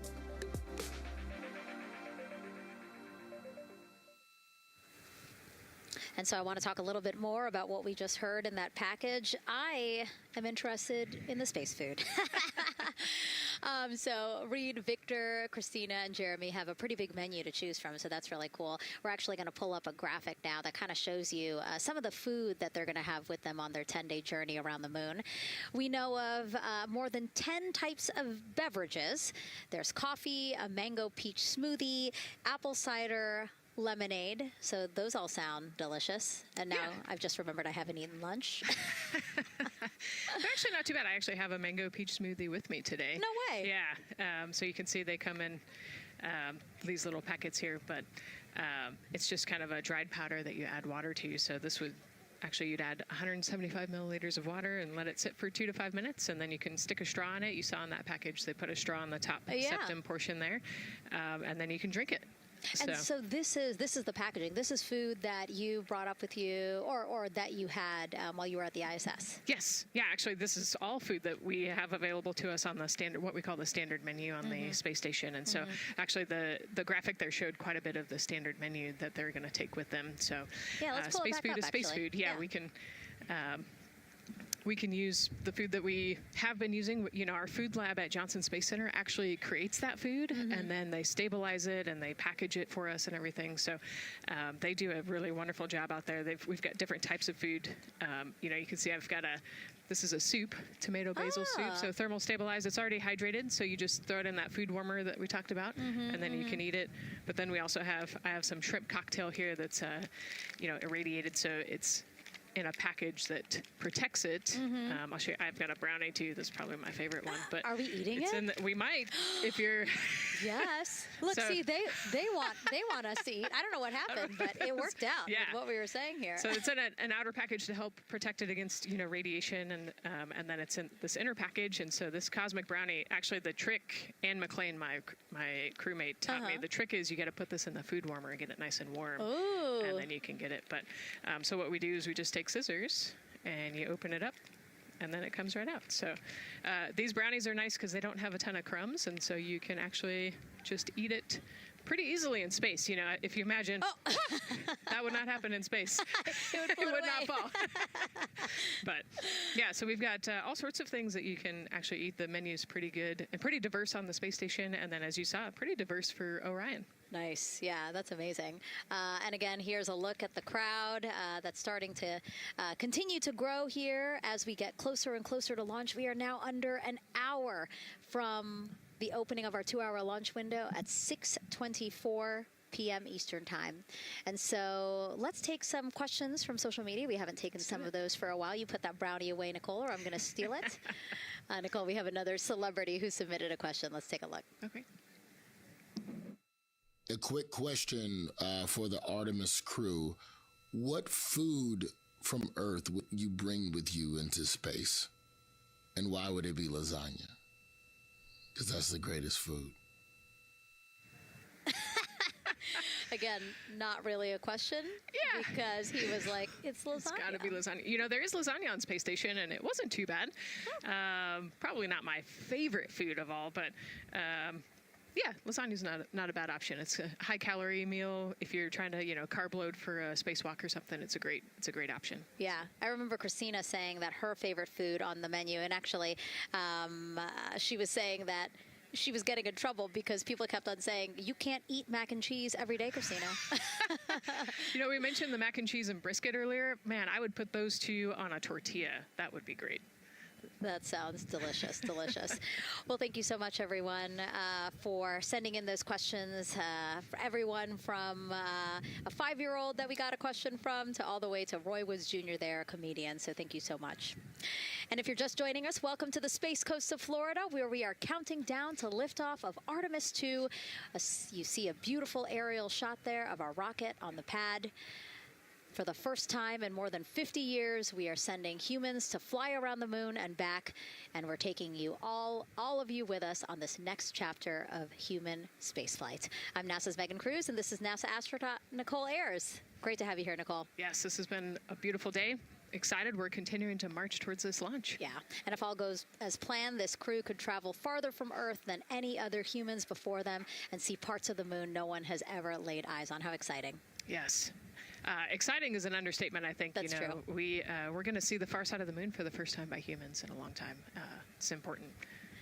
And as the crowd again builds behind us, more activity that you're seeing here at the Kennedy Space Center press site. We also have a ton of people gathering around the world to watch this history-making moment. So let's take a look at those watch parties now. Oh. That crowd has grown.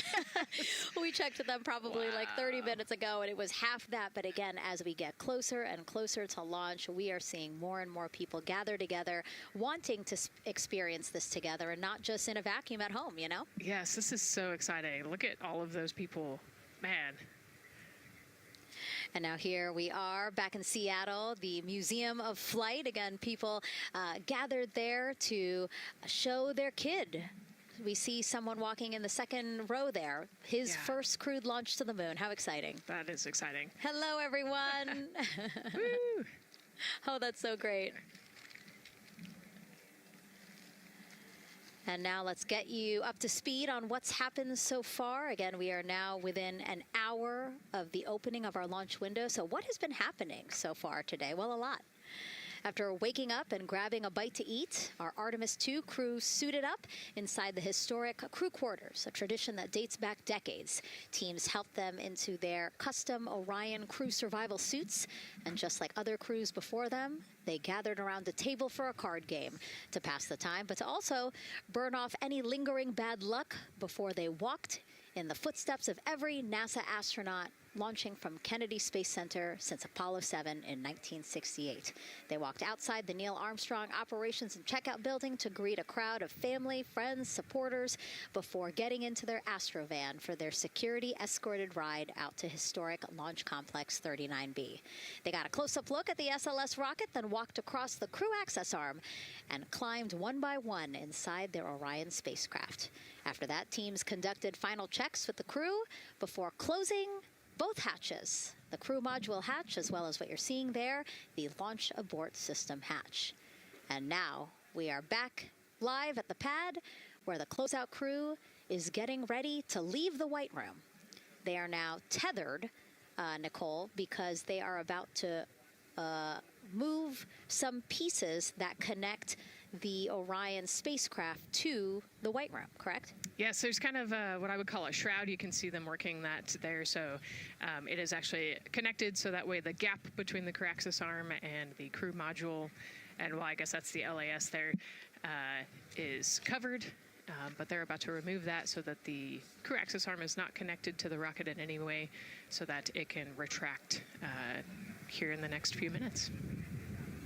And for how we're looking with the launch countdown milestones, let's go to Daryl Nail in the Launch Control Center. All right, thank you very much, Megan. And as you can see there, the finishing touches, as you've been talking about, to the LAS, which brings me to that subject because we currently are hearing the launch team is working an issue that was reported out with the LAS. At least there's an issue apparently with a battery on the LAS. The engineer who is in charge of the launch abort system sits on console here, reported that a temperature for one of the two LAS batteries is out of range. And although it's not a constraint for launch right now, it would be when that temperature is checked inside of T-minus 6 minutes, which is inside of terminal count. So right now, the team is working some troubleshooting on this issue. Going to follow, of course, along closely with what they learn. But again, a battery temp for one of the two batteries on the LAS is out of spec, and the team is working to understand, first of all, whether or not this may be a sensor issue or is there an issue with the battery itself. So again, looking into it, troubleshooting and researching as we speak. With regards to the weather, we did get some good news there. Launch Weather Officer Mark Berger reporting to the launch director that the weather chances have now improved for the window. We are up to 90% go, which is great news. Again, 90% go. That is up from the 80% that we started when we had the first weather forecasts come out officially 3 days ago. And so that is great. And for anybody who's here in the launch area knows that is certainly viewable. They can see that by just looking up. So we're getting some good clearing as forecast. And then just a reminder for those people who are watching the launch from the nearby area that if you're watching on an internet-enabled device, just remember that there may be a little bit of a delay. Can't tell you how much of a delay, but since it's on an internet device, sometimes this broadcast might be a little behind what you're actually seeing. So just keep that in mind as you are watching. Don't wait to the last second to run outside if you're inside your RV or your camper or your house. That's the latest here from the firing room. Of course, we'll keep track of that last battery issue. We'll send it back now to Megan and Nicole at the host desk. Two of them there had to be tethered to the inside of the white room, because obviously now we have detached the white room from the Orion spacecraft. Yes, that view is quite something. Yeah, spectacular. Yep. Oh, no, I'm sorry. I forgot. Nicole's scared of heights. An astronaut afraid of heights is actually not uncommon, as we've learned today. But yes, so obviously, again, things proceeding as we march closer to the opening of our 2-hour launch window at 6:24 p.m. Eastern Time. Again, the closeout crew just finishing up those last couple of things they have to do before leaving the white room and then leaving the pad, leaving only the 4 Artemis 2 crew members inside the spacecraft by themselves at the pad. Yeah, and then we'll be curious to follow the battery issue on the LAS as well. I think sometimes it's just a sensor issue, sometimes it's a battery issue. So hopefully they figure that out quickly. Mm-hmm. And so if we can take a shot of the crew inside the capsule, if one's available, why don't we talk a little bit more about each of them? So we have Artemis 2 Commander Reed Wiseman, Baltimore native, and he's actually, you see his feet in that shot there from inside Orion. He's been in space once before as flight engineer for Expedition 41 aboard the International Space Station from May through November 2014. During the 165-day mission, Reed and his crewmates completed more than 300 science experiments in areas like human physiology, medicine, physical science, earth science, as well as astrophysics. They actually set a milestone for station science by completing a record 82 research hours in a single week.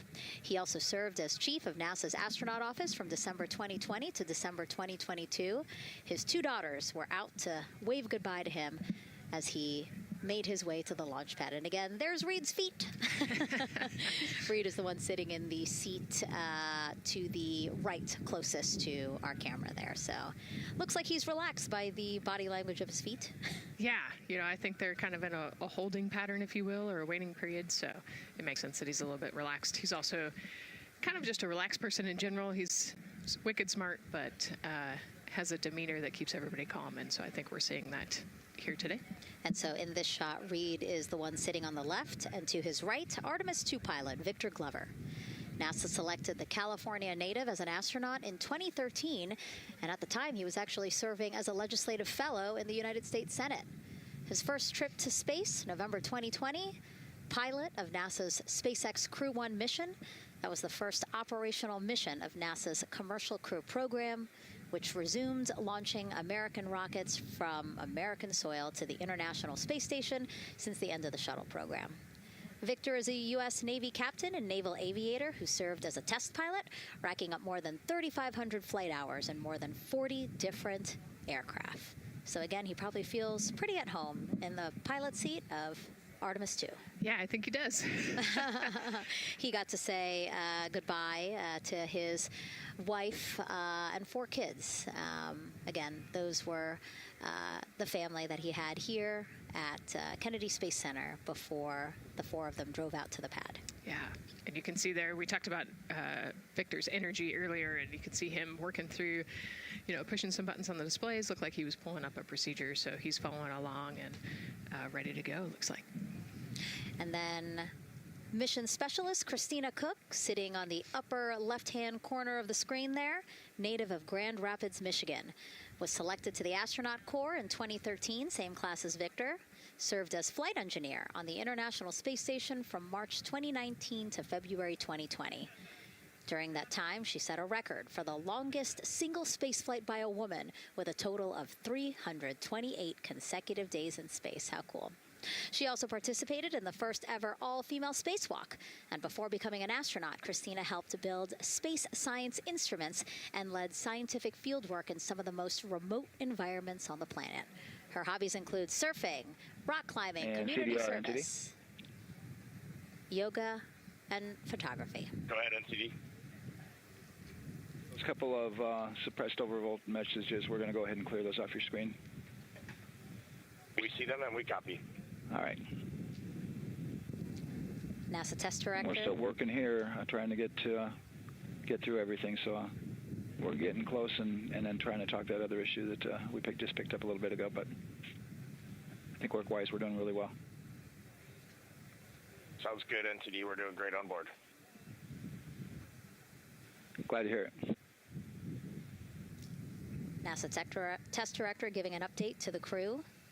Some messages flashed on their displays. Just wanted to say that they didn't have to worry about that. We're going to clear that.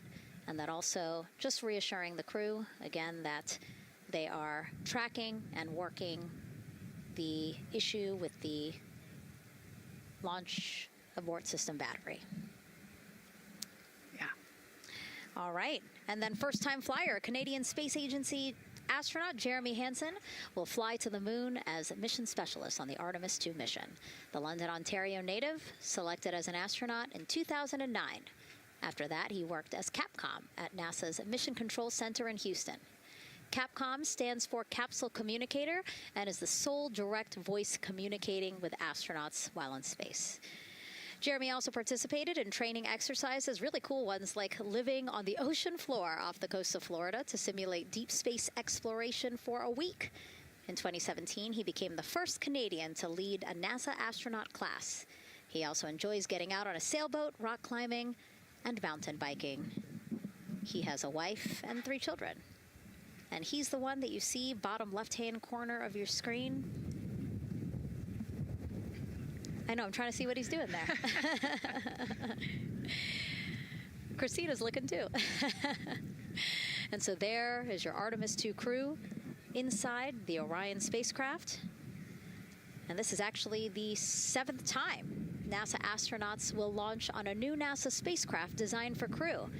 And if you're wondering about the first 6 crewed test flights, here they are.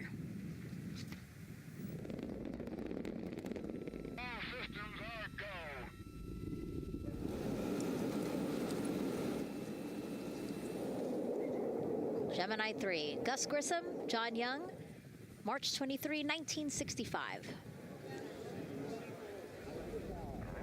Apollo 7, Wally Schirra, Don Isley, Walt Cunningham, October 11, 1968. Space Transportation System, or STS-1, John Young, Robert Crippen, April 12, 1981. Then NASA SpaceX Demo 2, Doug Hurley, Bob Behnken, May 30th, 2020, followed by NASA's Boeing crew flight test. Butch Wilmore, Sonny Williams, June 5th, 2024. And now, Artemis 2 with Reed, Victor, Christina, and Jeremy. It is really surprising, honestly, to hear that through all these decades, through all these launches we've had, this is only our 7th new vehicle that we're testing for crew. Yeah, you know, we have so many different missions that we think about and we talk about, but really 7 vehicles that we've tested and that we're flying. You know, I like to think of spaceflight really as a permanent test, right? We have, you know, hundreds of missions or so. You know, an airplane that gets tested and then flown has thousands of data points. Just getting word now that White Room closeouts are complete, and so the closeout crew is preparing to leave the pad. It's exciting stuff. We are making good time, and the closeout crew is doing really well. 41 minutes, 43 seconds and counting until the opening of our window. And Artemis 2 is a 10-day mission that will send the 4-person crew on a journey around the moon and back to Earth. It will be a critical step towards future lunar and Mars missions.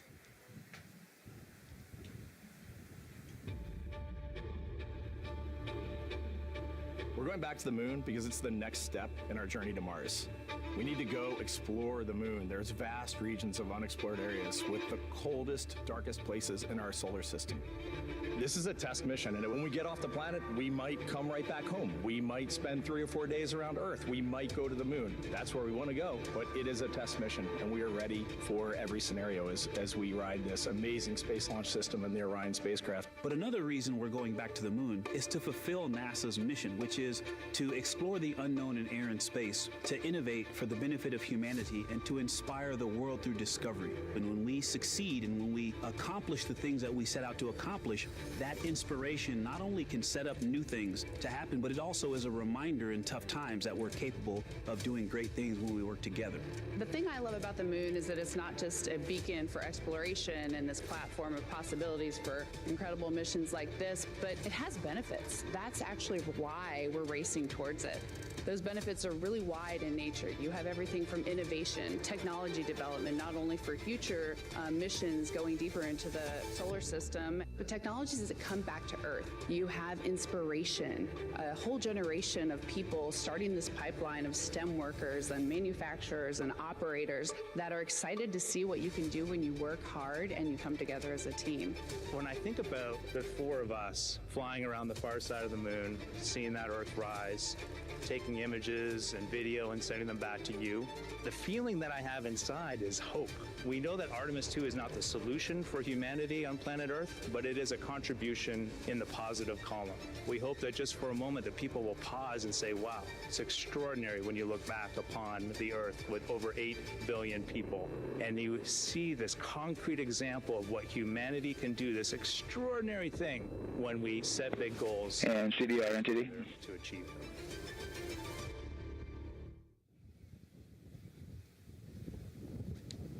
And so Mission Control Houston will control the flight of Orion after a liftoff here at Kennedy Space Center. Here's Gary Jordan, who's embedded with that team. Gary, you might have to pause because we did just hear a call out to the commander in Orion. Will do, Megan.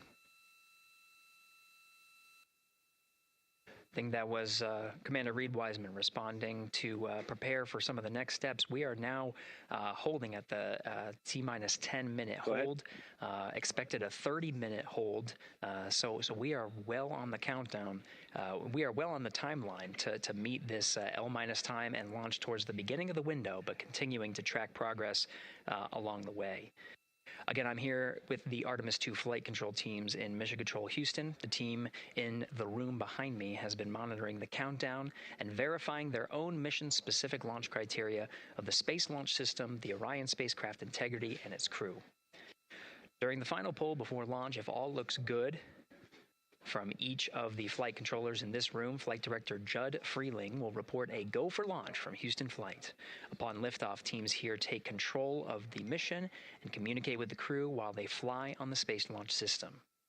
This phase of flight is highly dynamic, and each console position has a dedicated and important role of looking after critical systems.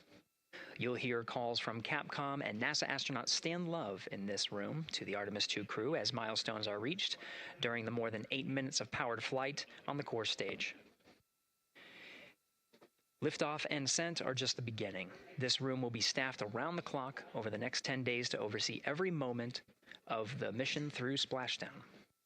Here from the Johnson Space Center, we'll be streaming the mission live 24/7 so anyone can follow the crew's journey, take peeks inside the spacecraft, and share the experience of a lunar flyby with astronauts looking down at the moon's surface. Teams here have been rehearsing tirelessly in simulations to throw every conceivable and inconceivable scenario their way. We are ready and eager to begin the Artemis 2 mission.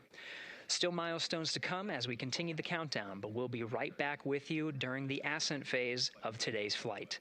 With that, Megan, I will send it back over to you at the Space Coast. So much, Gary. Under 37 minutes until the opening of our 2-hour launch window, 6:24 p.m. Eastern. I've never been more excited for a time. But why don't we send it back over to Megan Carter with the Moon Board to learn more about what happens after ascent. Absolutely. I am definitely also getting excited. Things feel like they're starting to pick up a little pace here. A lot is about to happen within the first 10 minutes of launch, but what happens after those first 10 minutes? Let me take you over here to my mission map so we can kind of jump ahead and let me explain a few things. So, our main engine cutoff is going to stand for MECO, and that is essentially where the rocket's job is done, and it is then going to turn the propulsion duties over to our ICPS. That stands for Interim Cryogenic Propulsion Stage. Don't try and say that too many times fast, but the ICPS is going to be right here, and that's our in-space propulsion. About 50 minutes into, after about 50 minutes into launch, it is going to conduct that first burn, and that's going to be the perigee raise maneuver. Essentially, what that is going to do is going to raise the spacecraft from a lowest point of Earth just a little bit higher into space, and then they are going to conduct that nice path. It's going to set them on that nice circular path around the Earth. That's when they're going to start to be able to really check out this spacecraft. The Orion spacecraft is going to be able to, like we've talked about, be maneuvered by the crew. They're going to check out those life support systems, and communication checkout's going to be vital at that point as well, obviously. Then they will be conducting that another burn, and that's going to raise them just a little bit higher again. And then they will, it'll be about time for the ICPS to separate, and they will start another lap around the Earth as well. Now, the ICPS, but even after it separates, its job will not be done because they will have the opportunity to conduct something called the Proximity Operations Demonstration. And this is going to be really important for our future lunar missions because the ICPS actually has a target on it, and the crew is going to have the opportunity to manually maneuver these spacecraft like we've mentioned and practice those docking maneuvers. Now, obviously, they will not be docking for this mission, but that is, again, going to be critical for those lunar missions in the future. Now, all right, after that ICPS has separated and they've done that second lap, they're going to conduct 2 more burns. And what these burns are going to do is set them up to the high enough orbit and a fast enough speed in order to conduct the translunar injection. This is going to be that critical moment and that critical milestone where they are going to produce about 6,000 pounds of thrust. And this is that point that is going to take them out of low Earth orbit into deep space, and it's going to set them on that nice path towards that lunar flyby. And I know we have talked a little bit about why this could be a record-breaking flyby and journey to the moon. And with that, I'm going to turn it back over to Megan so she can tell us just why. Yeah, she's talking about the distance record set by the Apollo 13 astronauts in 1970. They were 248,655 miles away from Earth, and this Artemis 2 crew might surpass that on flight day 6 when they fly around the moon by more than 4,000 miles. Yeah, it's a long ways. It's tough to fathom 250,000 miles from Earth, right? I mean, space, the space station is only 250 miles, and so we're going, I don't want to do the public math, but we're going much further than that. But it's important, right? Because we want to get back to the moon. We want to see the surface. We want to see the far side of the moon. And the way we do that is by breaking distance records. Yeah, and the exact distance record depends on exactly when they launch, like the time, the day. So we'll learn more as we go into this 10-day mission with the Artemis 2 crew. But here we are, 32 minutes, 50 seconds and counting from the opening of our launch window. Feels really, really surreal here as more and more people come to gather on the press site lawn here at Kennedy Space Center. Why don't we take a look at this video that we have here? Some familiar faces who wanted to wish our Artemis 2 crew a safe journey. Reed, Victor, Christina, and Jeremy, you are the real deal. You're flying to the moon for all of us, and we are in awe. You're the true heroes. You are not just astronauts. You are pioneers, venturing deeper into the unknown. But you are not alone. We will be all cheering you on from planet Earth. Hey, I'm Victor Wembanyama, and I play basketball in the NBA. But I'm not only interested in shooting hoops. I'm also interested in shooting stars, dark matter, and all other types of astronomical phenomenon. And to the Artemis 2 astronauts who are shooting for the moon, I wish them good luck and Godspeed. Hi, everybody. I'm Ryan Gosling, and I play a biologist who goes to space to save the planet in the film Project Hail Mary. But the Artemis 2 astronauts are going to space for real, and they will travel farther from Earth than any humans in history. Sending all our best wishes to the Artemis 2 crew. I just want to say how proud I am of each of you and how inspired you make me. But it's not just about me.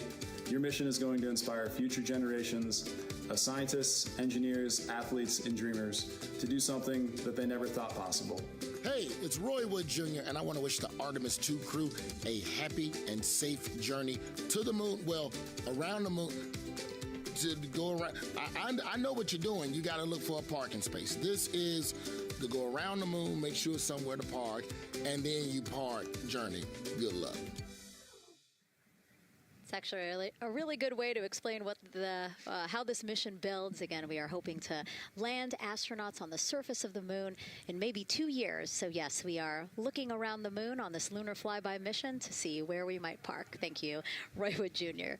Okay, and as we look at this live view of the rocket on the pad, there is a spectacular place here at Kennedy Space Center to watch launch from, and that's the Banana Creek viewing area.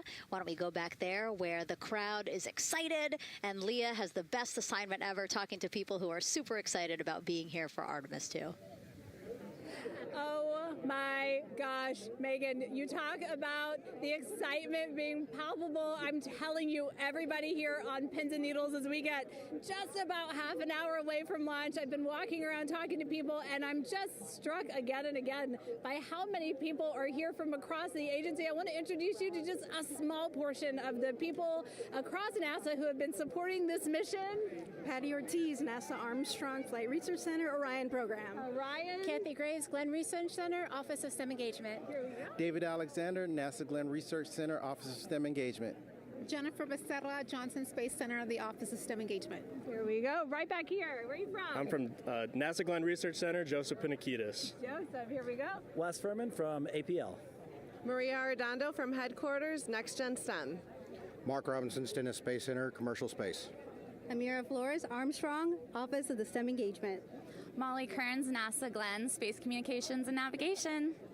Matthew Pierce, Goddard Institute for Space Studies in New York City. Here we go, and right over here.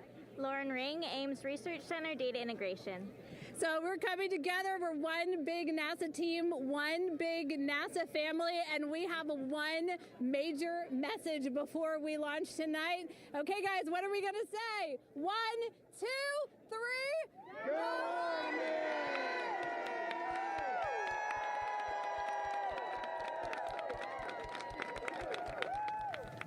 Oh my gosh, that made me so emotional. That was so inspiring to see. I mean, wow, yeah, that was great.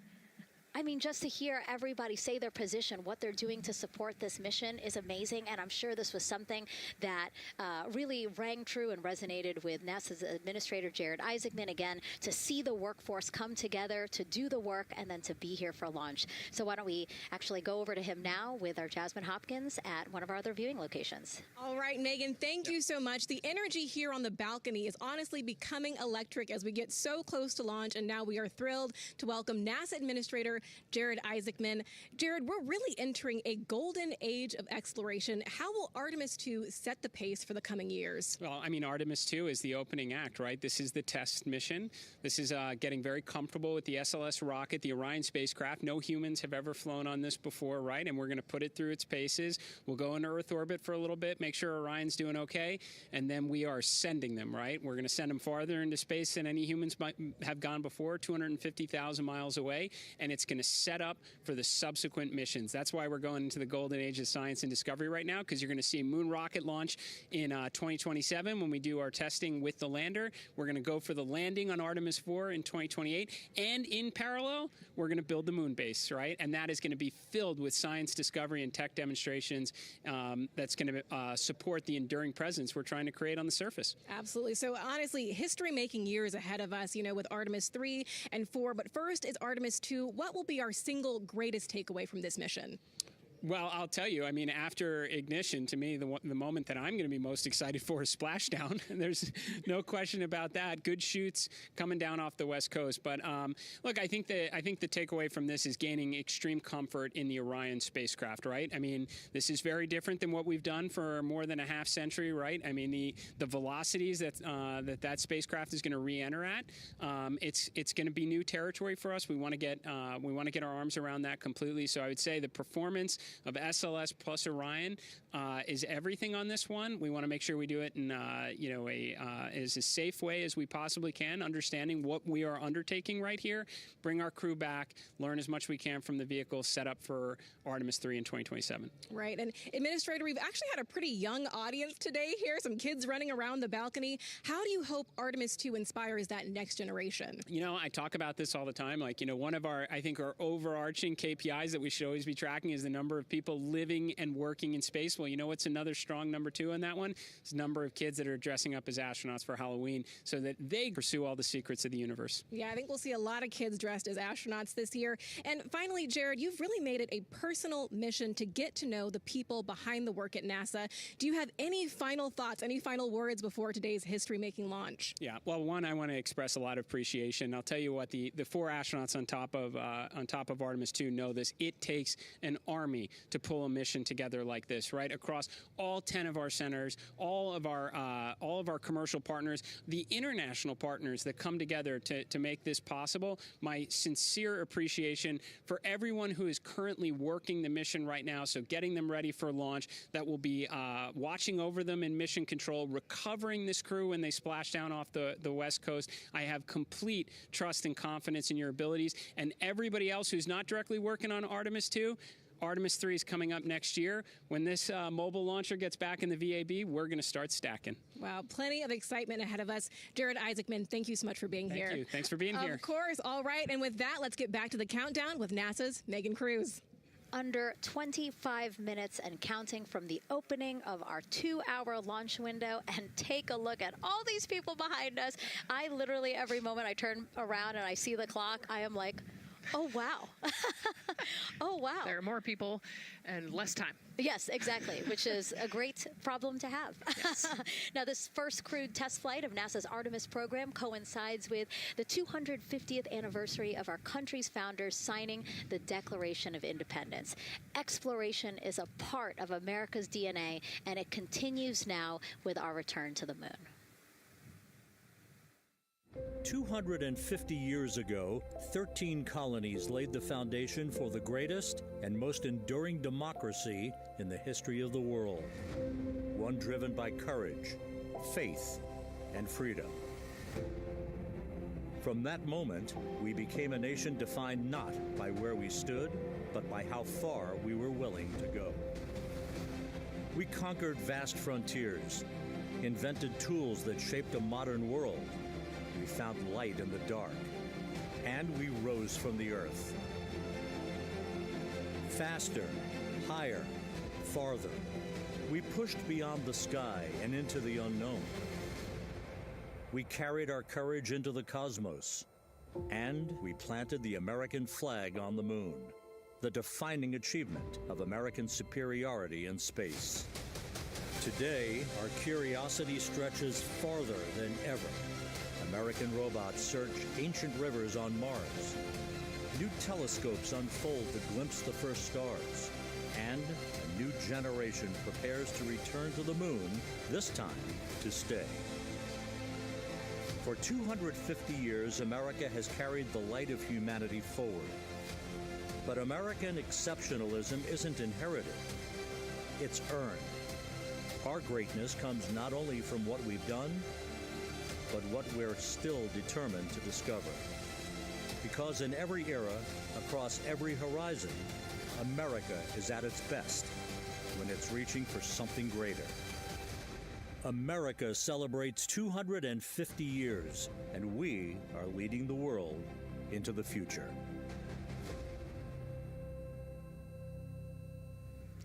22 minutes, 15 seconds and counting from Artemis 2, NASA's boldest test flight in a generation. The crew has said this often, that they hope it inspires children around the world. And recently, a group of kids here at Kennedy Space Center got a surprise of a lifetime while watching that rocket roll to the launch pad. So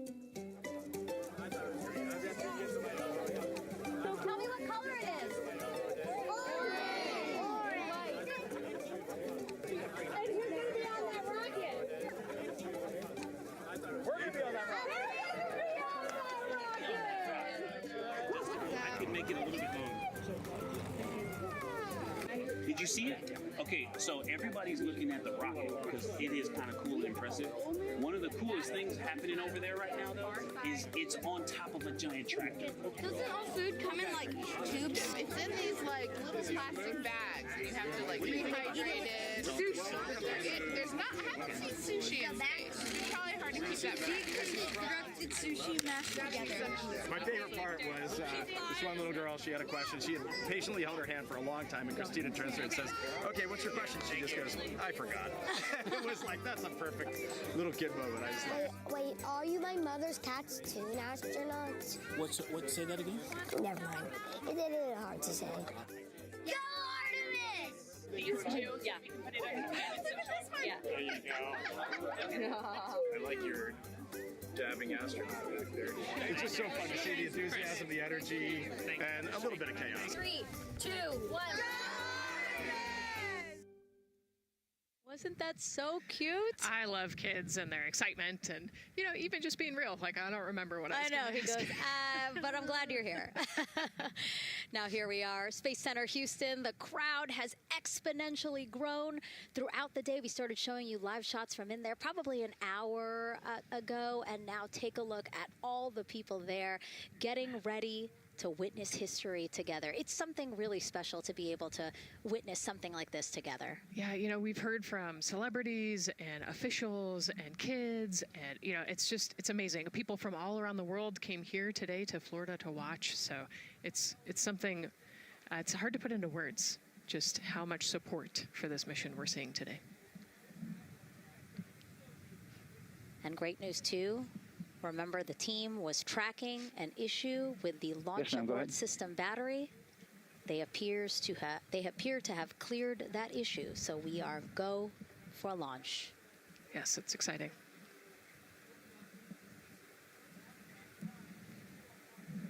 U.S. Space and Rocket Center here, Huntsville, Alabama, waving to the Artemis 2 crew sitting right there inside Orion.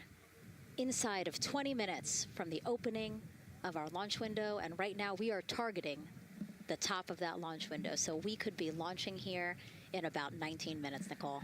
Wow, I don't know if I expected this today. I'm excited, and, you know, I'm glad they were able to clear the problem with the battery on the LAS, and everything has gone really smoothly today. It's been great. The weather cleared up. It's a beautiful day for a launch.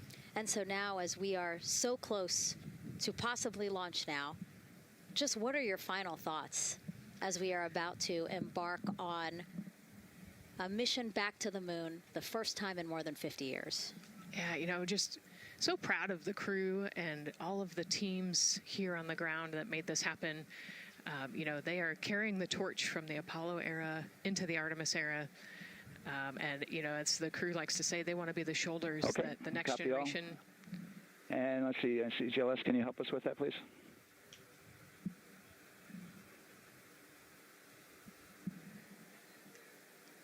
They want to be the crew wants to be the shoulders that the next generation can climb on. 001.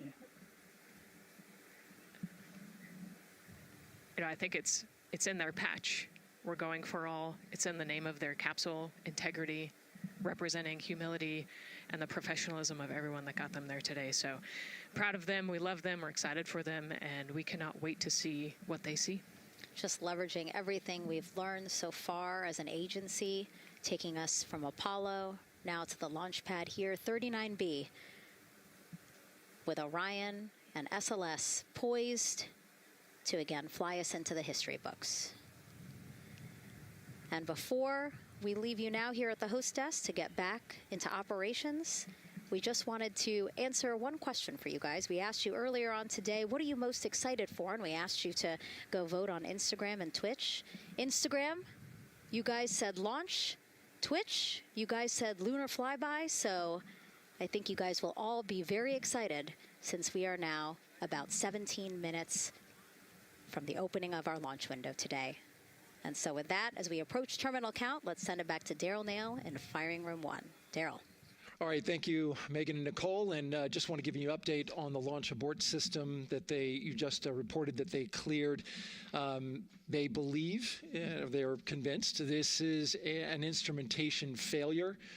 So there are 2 batteries on the LAS. The LAS, of course, and with the help of my 2-year-old son's model rocket, Daniel said I could use this, so it's okay.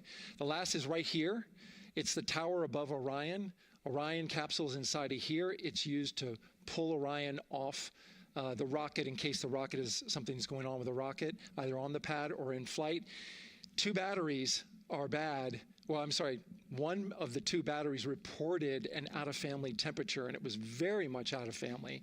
And so they checked their data going back into the vehicle assembly building where they recharged the batteries and worked on them.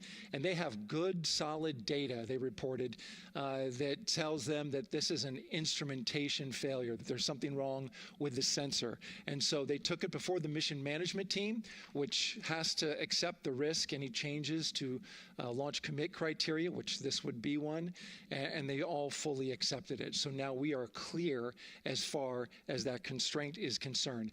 And one quick thing as we count down now, we are getting into the final minutes before liftoff.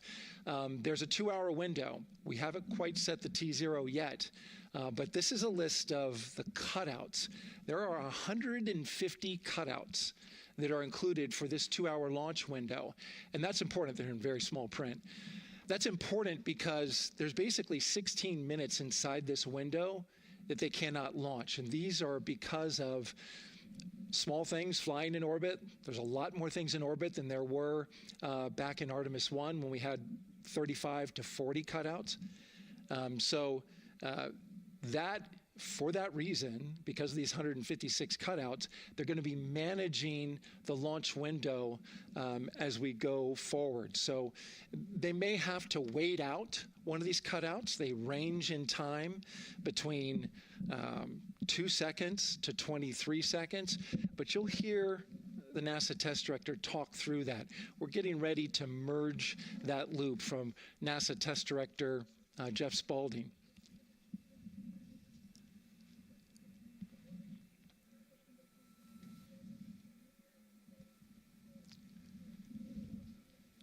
And so now I'm listening to the launch team get ready to merge their operational channel.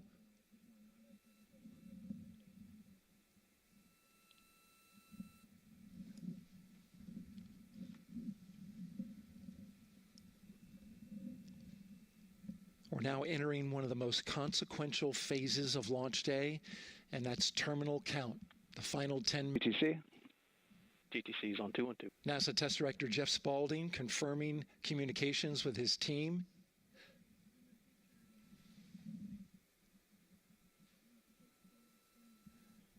There will be 2 polls that we'll hear.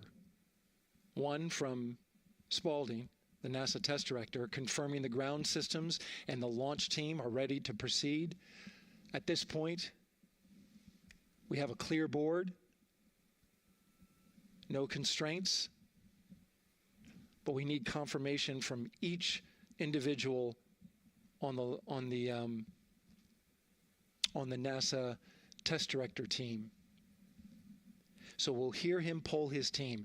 The other poll that we're waiting for is the poll from Launch Director Charlie Blackwell Thompson, who will take that final status from NASA management before giving the go to come out of a hold. And you're seeing the clock count down at L minus 12 minutes. CCL, OTC, Orion, RS1. CCL. Yes, sir. Reconfigure ARS primary loop ISO valves. Copy, that's in work. And CDR, OTC, Orion, RS1. Go. ARS loop ISO valves are being closed at this time. Integrity copies. NGDLP. Go. Yes, I had a discussion with sea ice and with MER manager regarding the observation the sea ice had a few minutes ago. They were able to confirm with BCI photos that the condition that they observed has been there since 2025. MER manager has had a chance to review the findings, and they do not have any constraints from either a sea ice or MER manager perspective. Okay. Copy all. And Launch Director, NTD, you copy? Yes, sir. I copy. That's good news. OTC, CCL 212. OTC. ARS primary loop isolation valve configuration is complete. Copy.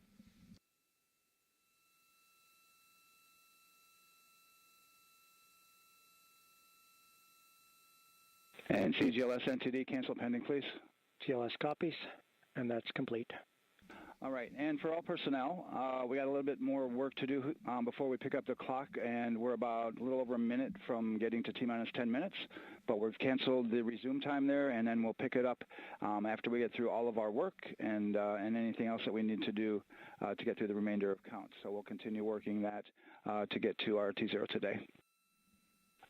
So when we get to about 50 seconds from now, we'll extend that hold. CVSE OTC. CVSE 400 290, looking to verify that we are configured for ascent. Yep, give me about 2 more minutes. I'm going to start CMA2 streaming. Copy.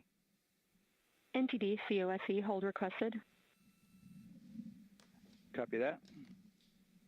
I have an LCC violation of O-CT-004, S-band transponder anomaly. This was a transient LCC violation, so transponder 1 had a demodulated SNR estimate that went down to 2 dBm when it should have been between 10 and 13. It is now back up to 12, but we did lose that for just a moment.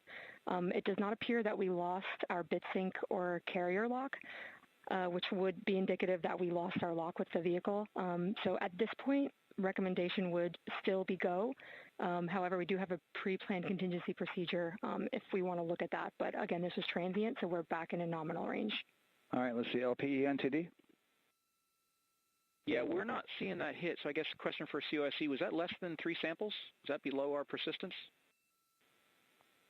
Stand by, let me look. It did look like it did persist for several seconds on mine, but let me take a look at the number of samples. Could I get a repeat on the affected LCC, please? Yes, ma'am. That's going to be O-CT-004. Thank you.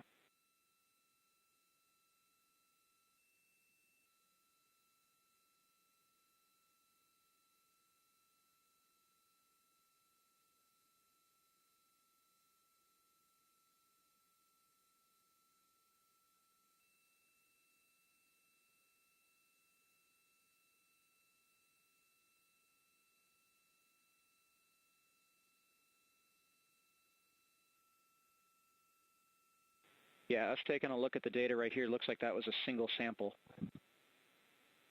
Yeah, copy that. RFTS does report that they also lost lock for about 5 seconds. So I would love to ask KUS and see if they also lost lock with the vehicle for any extended amount of period.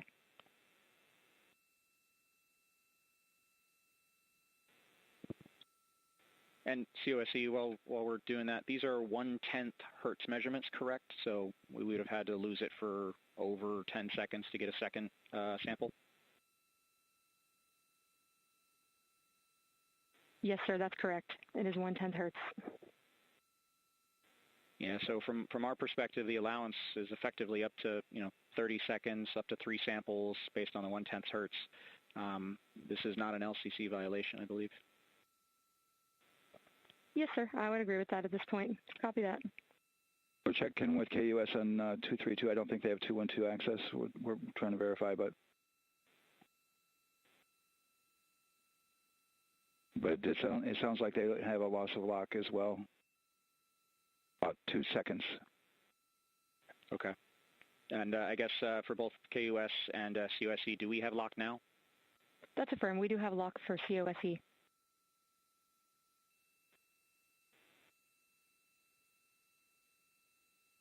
Yeah, so from the integration console perspective, we did have a temporary loss there within the allowable, and per the requirement, let's go. This is Houston Flight. We have lock and we have good telemetry here in GSE. And KUS is reported to they have good luck now. So with all of that, OSC, then are we in a go configuration per your LCC? Yes, sir. Recommendation would be go. Okay. LPE, you concur with that? Yes, sir. LPE concurs go. And Launch Director? Yes, sir. Launch Director concurs go. All right, and I'm going to go ahead and just verify everybody has everything else complete, Launch Director, and if we do, we'll be ready to pick up the poll at that time, unless there's something else that you're aware of. No, sir. Let's verify all our work is complete, and I would like one last check of our constraints list. All right, let's see. OTC, are you still waiting for ComConfig, or are you complete? That is affirmed, sir. Okay, is that your only open item? Yeah, OTC, this is CVSC. That 400 step 290 is complete. Copy. Okay, so OTC, you're complete with all of your work? That's affirmed. All right, copy that. STC? STC is complete. And GTC? GTC is complete. Okay, excellent. All right, and LPE, just want to verify we have no open constraints at this time. No open constraints. We have a clear board, sir. Okay, tracking the same here. And Launch Director, with that, we are clear and ready to pick up the launch readiness poll with your go. All right, sir. I am go for the poll. All right. And for all personnel, this is the NTD conducting the Artemis II launch readiness check. Verify ready to resume. MCO. TOs go. Safety console. The safety consoles go. LPE. LPEs go. RTD. RTDs go. Houston flight. Houston flight is go. ROC. ROC is go. And CDR. Crews go. Copy that. Thank you, Reed. And Launch Director, NTD, our launch team is ready to proceed at this time. All right, NTD, I copy all. At this time, I'll perform my poll. Attention on the net. This is the Launch Director performing the final poll for launch, verifying no constraints, and go for launch. EGS, Program Chief Engineer. Artemis Chief Engineers are go. Copy, thank you. EGS, Chief Safety Officer. The Artemis CSOs are go. Copy, thank you. Range Weather. Launch weather is go. Thank you, LWO. And Artemis MMT Chair. MMTs go. Thank you, John. And Integrity Launch Director. Good Airways, Charlie. PLT. Thank you, Charlie. This is Victor. We are going for our families. MS1. This is Christina. We are going for our teammates. MS2. This is Jeremy. We are going for all humanity. All right, Charlie, your Artemis 2 crew is go for launch. Full send. I copy that. Reed, Victor, Christina, and Jeremy. On this historic mission, you take with you the heart of this Artemis team, the daring spirit of the American people and our partners across the globe, and the hopes and dreams of a new generation. Good luck. Godspeed, Artemis 2. Let's go.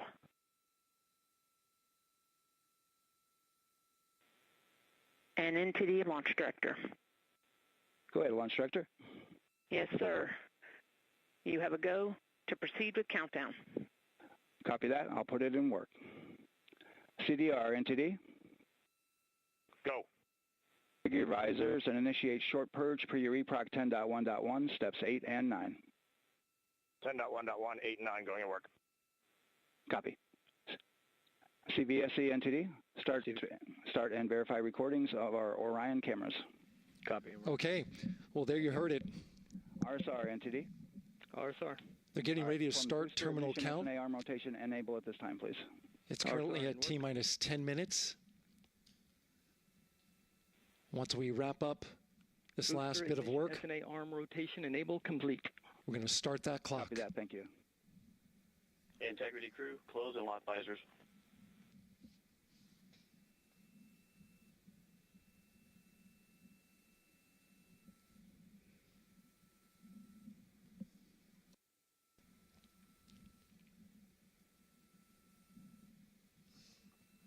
You heard an issue, worked in real time with telemetry lock on the Orion. It was transitory. It was very short.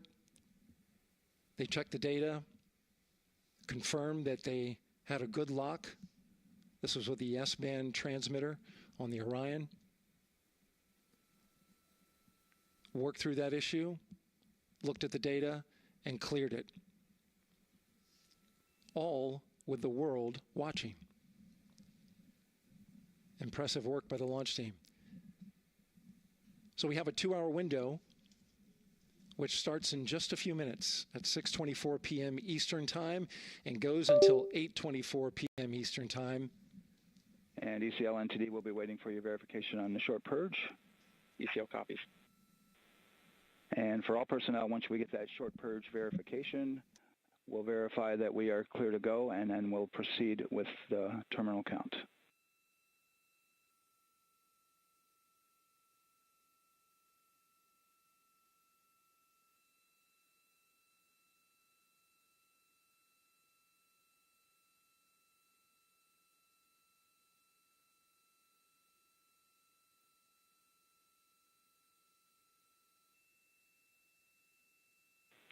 ECL time estimate? About a minute. Copy.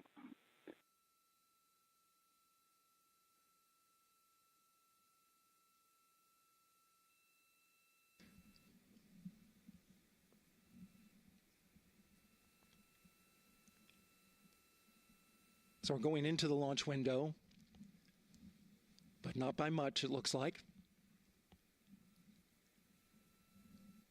Just wrapping up some final work.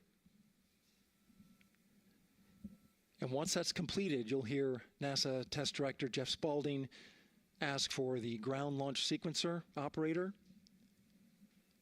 to go ahead and start the clock.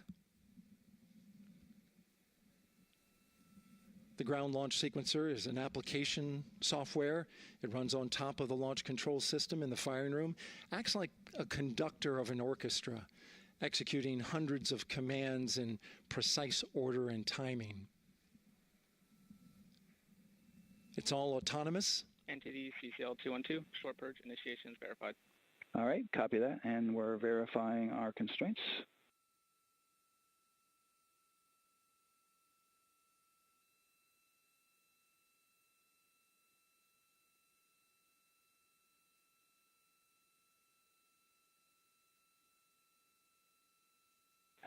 All right, and we're clear from cutouts.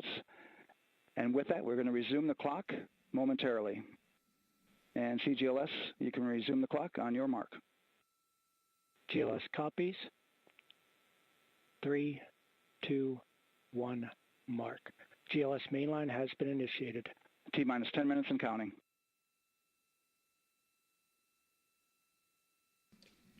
And that begins terminal count. Our new T0 is 6:35 p.m. Eastern Time. 6:35 p.m. Eastern Time. We are now counting down to liftoff of Artemis 2.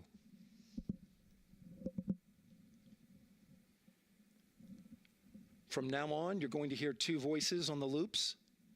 If everything goes nominally, NASA Test Director Jeff Spaulding, who's directly managing the launch team, and Alex Bendelos, the GLS operator who closely monitors the software. He has the ability to stop and restart the countdown.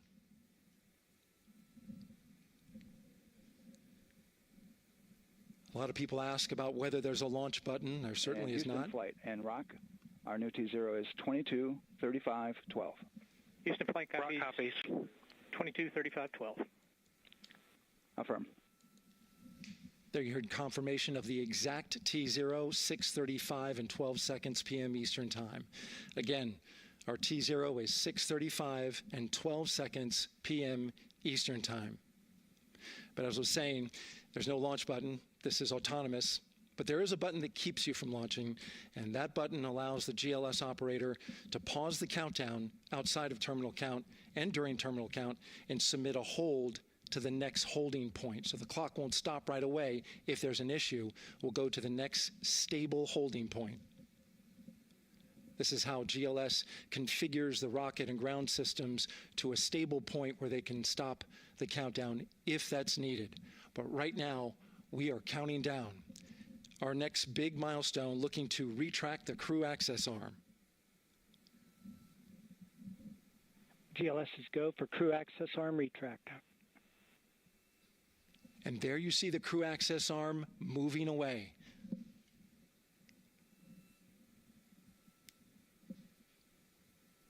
That's the path that the astronauts took to ingress into the rocket.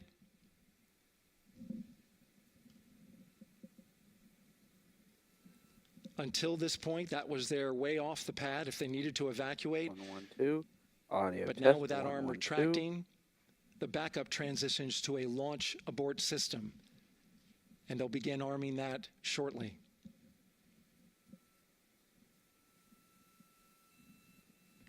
Of course, the launch abort system, great shot there of the crew access arm retracting away. The launch abort system is the tower at the top, and that's what would pull Orion and its crew off the top of the rocket in case of an emergency, whether it's on the ground or in flight. This is critical safety hardware that protects the lives of the astronauts.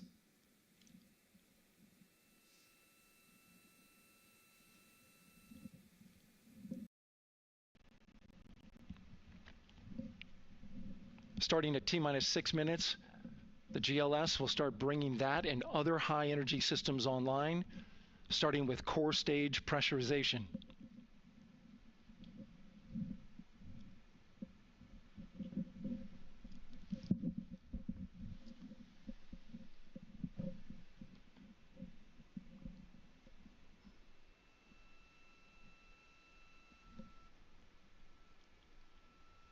Weather is 90% go. The range is go. All systems are go.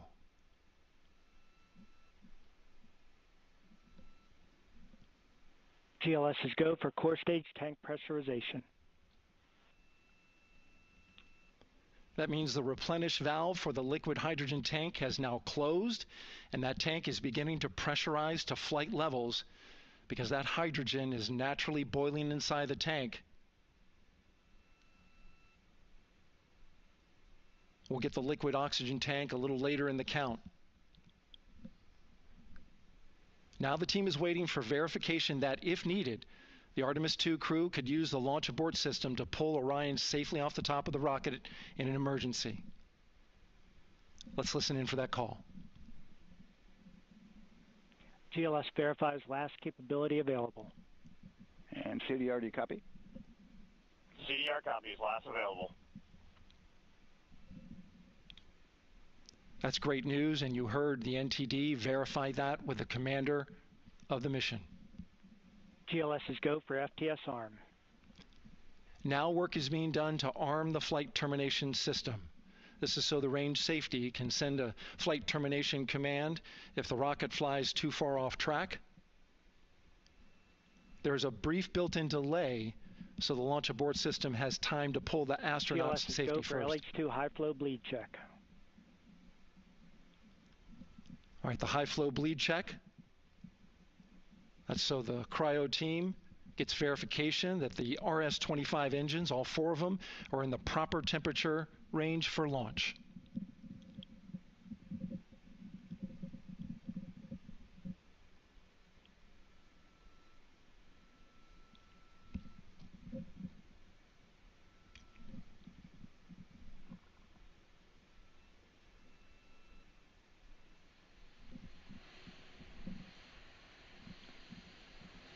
GLS is go for core stage APU start.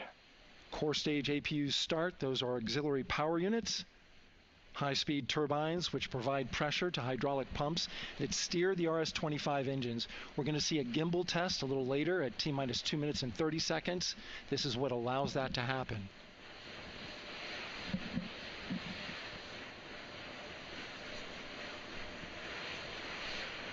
Coming up in about 20 seconds, we're listening for go for purge sequence 4. That's a helium purge of the 4 core stage engines downstream of the propellant valve. This gets all the air and moisture out of there.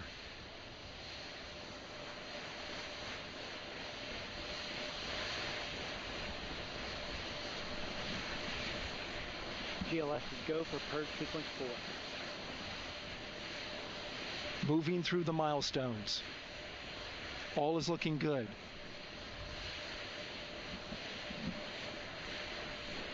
Coming up in just a few seconds, we're going to get that thrust vector control actuator test.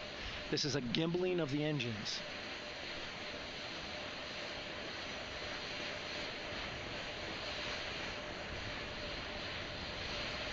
There are the 4 RS-25s, 3 of them Shuttle Heritage, 1 of them built from shuttle parts. And there you see them moving.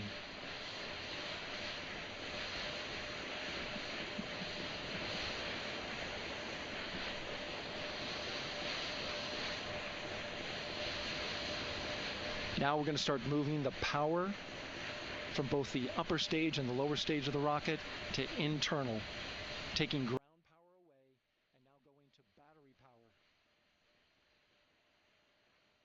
GLS is go for upper stage. The ICPS, and it's been switched to battery.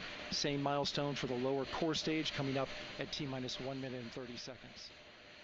Right now, the 4-person Artemis 2 crew is 248,000 miles away from the moon. And if all goes well, they will fly by it in 6 days. GLS is go for core stage to internal power. All right, there's the rocket's core stage, which houses 3 flight computers, is now on its own power. There's no more hold time because there's no more margin on these batteries. So we would have to recycle back to T-minus 10 to recharge if we had a hold.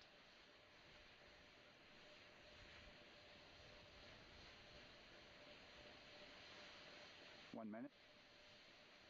Right now, the rocket does not know what the T0 is, but coming up at T-minus 33 seconds, control shifts from the ground launch sequencer to the rocket's onboard autonomous launch sequencer, or ALS.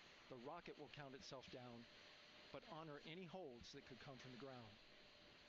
Now, shortly after liftoff, Houston will take control of the rocket, and my colleague Gary Jordan will take over commentary. But coming up at T-minus 33 seconds, control shifts from the ground launch sequencer to the rocket's onboard autonomous launch sequencer, or ALS. The rocket will count itself down, but honor any holds that could come from the ground. Now, shortly after liftoff, Houston will take control of the rocket, and my colleague Gary Jordan will take over commentary. But coming up at T-minus 33 seconds, control shifts from the ground launch sequencer to the rocket's onboard autonomous launch sequencer, or ALS. The rocket will count itself down, but honor any holds that could come from the ground. Now, shortly after liftoff, Houston will take control of the rocket, and my colleague Gary Jordan will take over commentary.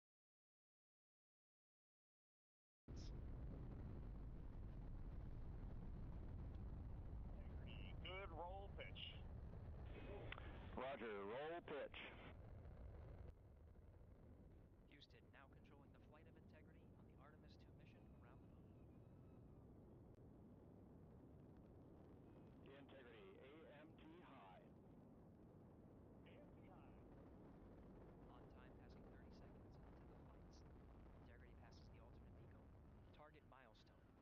Mission control. I don't think y'all could hear me the whole time. Okay, but yeah, here we go. There goes the rocket.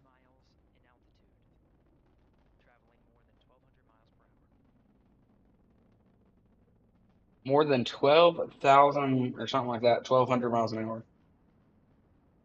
That's absolutely insane. I know y'all aren't used to this setup right here, so just trust the process, but I'm not sure if y'all can hear everybody cheering in the background. That's crazy.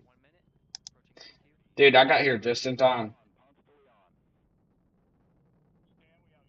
That's crazy. Dang. Got a long camera lens to reach out of there. Approaching 90 seconds into the Artemis 2 mission. Integrity is 14 miles in altitude, 8 miles downrange. All right, they're up. The rocket has been launched.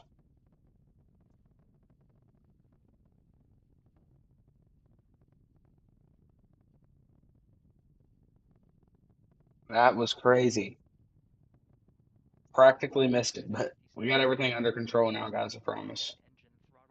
You can hear people cheering? Yeah. There's a like 20-second delay, so just trust the process. I think it's a 15-second delay, but still. Dang, everybody's. That was crazy. Well, we're sending people to the moon for the first time, and we're sending 4 people to the moon for the first time since 17 something, 1738 or something like that. What's up, okay, sorry. Probably like 1786, I think, something like that. Let me see here.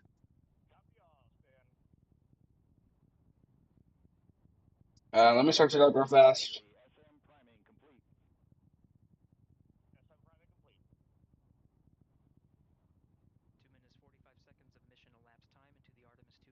All right, the last time with Apollo 17, December 11th, 1972, was the last time anybody has touched down on the moon. Also, I think I have gotten this whole thing under control here, so the microphone should sound pretty good. They're planning to start mooning on the moon. They are. They're losing Wi-Fi on this camera. I mean, it is pretty far away from Earth, if you ask me. I don't understand how they have camera connection, honestly.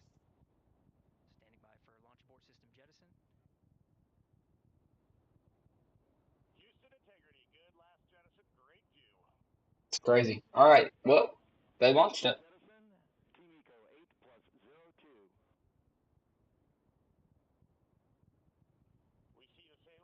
Here, let me hear my stream real fast. So just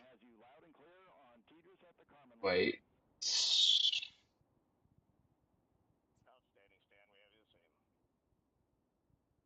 All right, I'm gonna mute my mic real fast, guys. So just hang in there.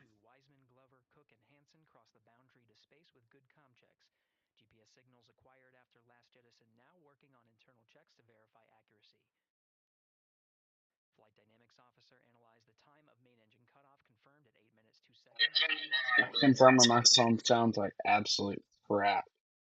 Maybe this right here sounds a little bit better at least. Let me push it a little bit away from me.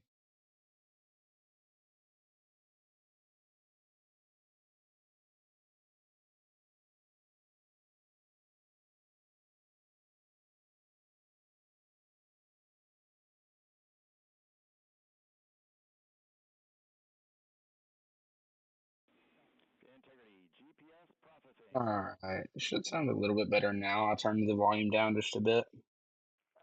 Give me a second.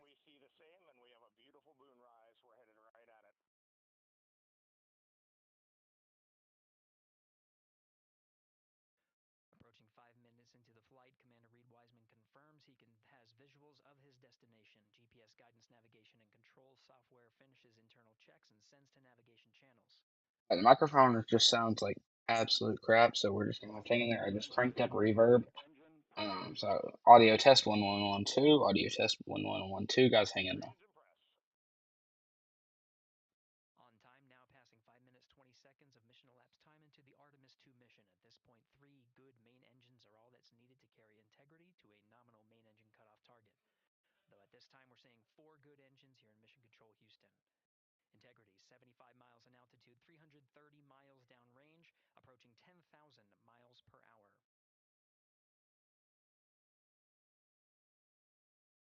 All right.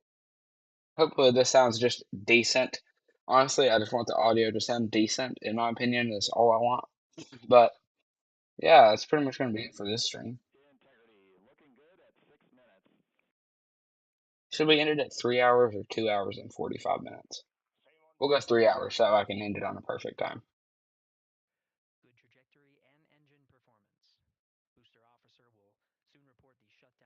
It's already 79 miles away from Earth, going at approximately 11,500 miles per hour. The main engine will be cut off in just a few minutes, guys. We are T plus 6 minutes. T plus 6 minutes.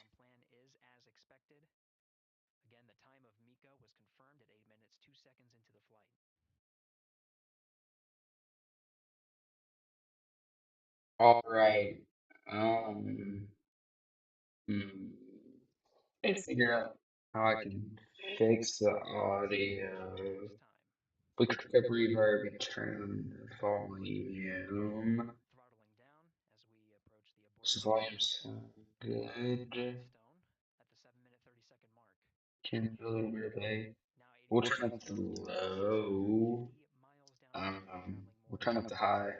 Turn down the low. Turn up recording. Audio test. Turn up BT. Come on, BT.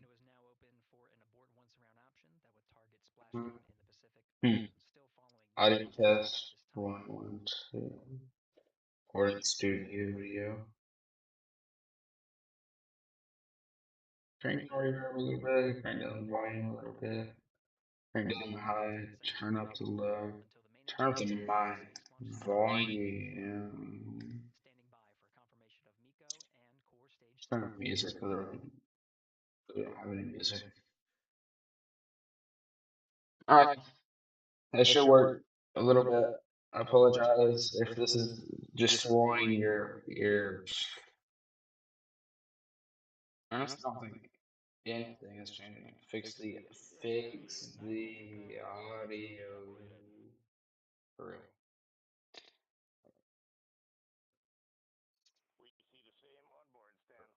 Okay.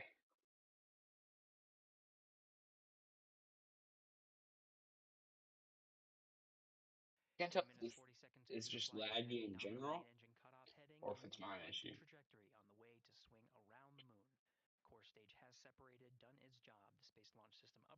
If I step back a little bit further from the mic, hopefully that will sound a little bit better. I don't think the audio is going to sound very good off this microphone. So, this is my backup microphone. I don't ever normally want to use it, but it's there if I need it. Because over here I've got the actual microphone that I use for videos and everything.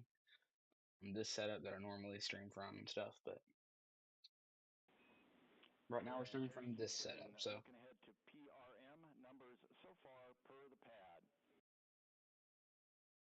So we have just reached the core stage separation.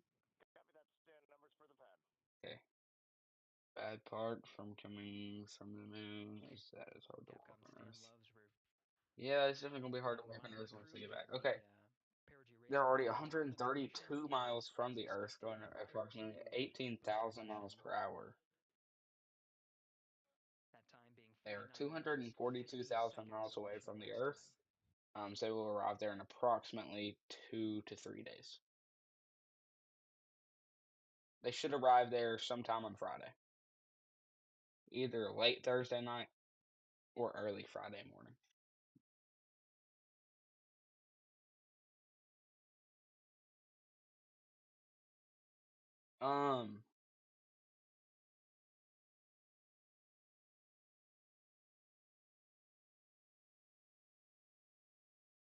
Alrighty. That's pretty much what's happening right now. Not much is really occurring as we speak.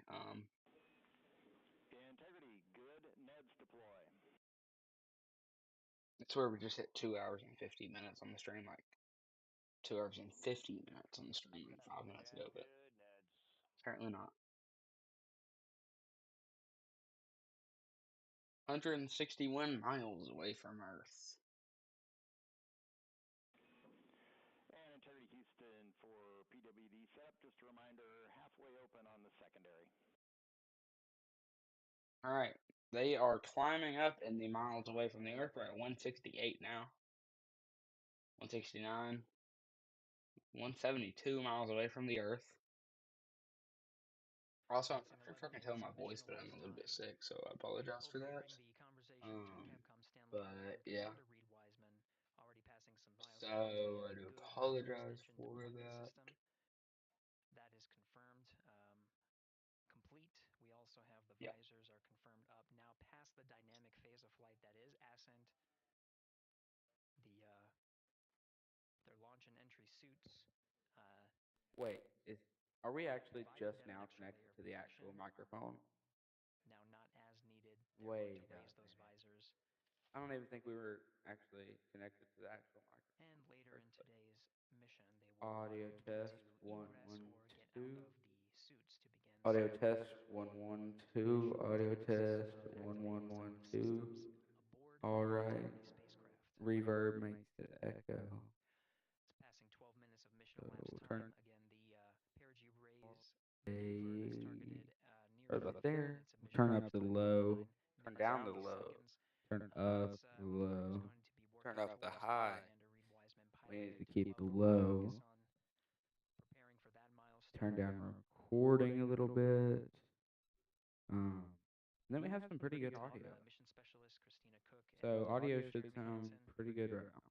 will start some of the I just activation of needed to learn how to run this systems. You microphone. may hear Apparently never known how to do it. over the And we've apparently never been actually connected to the microphone in the whole general vicinity here. This is a whole new setup here. I got this like a week ago. So on my backup because it sucked last stream, but now it's actually running pretty good, I think. At least in my opinion.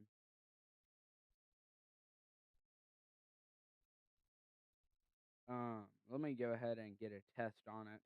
So I'm gonna mute my mic real fast. Audio test 112, and then I will be right back.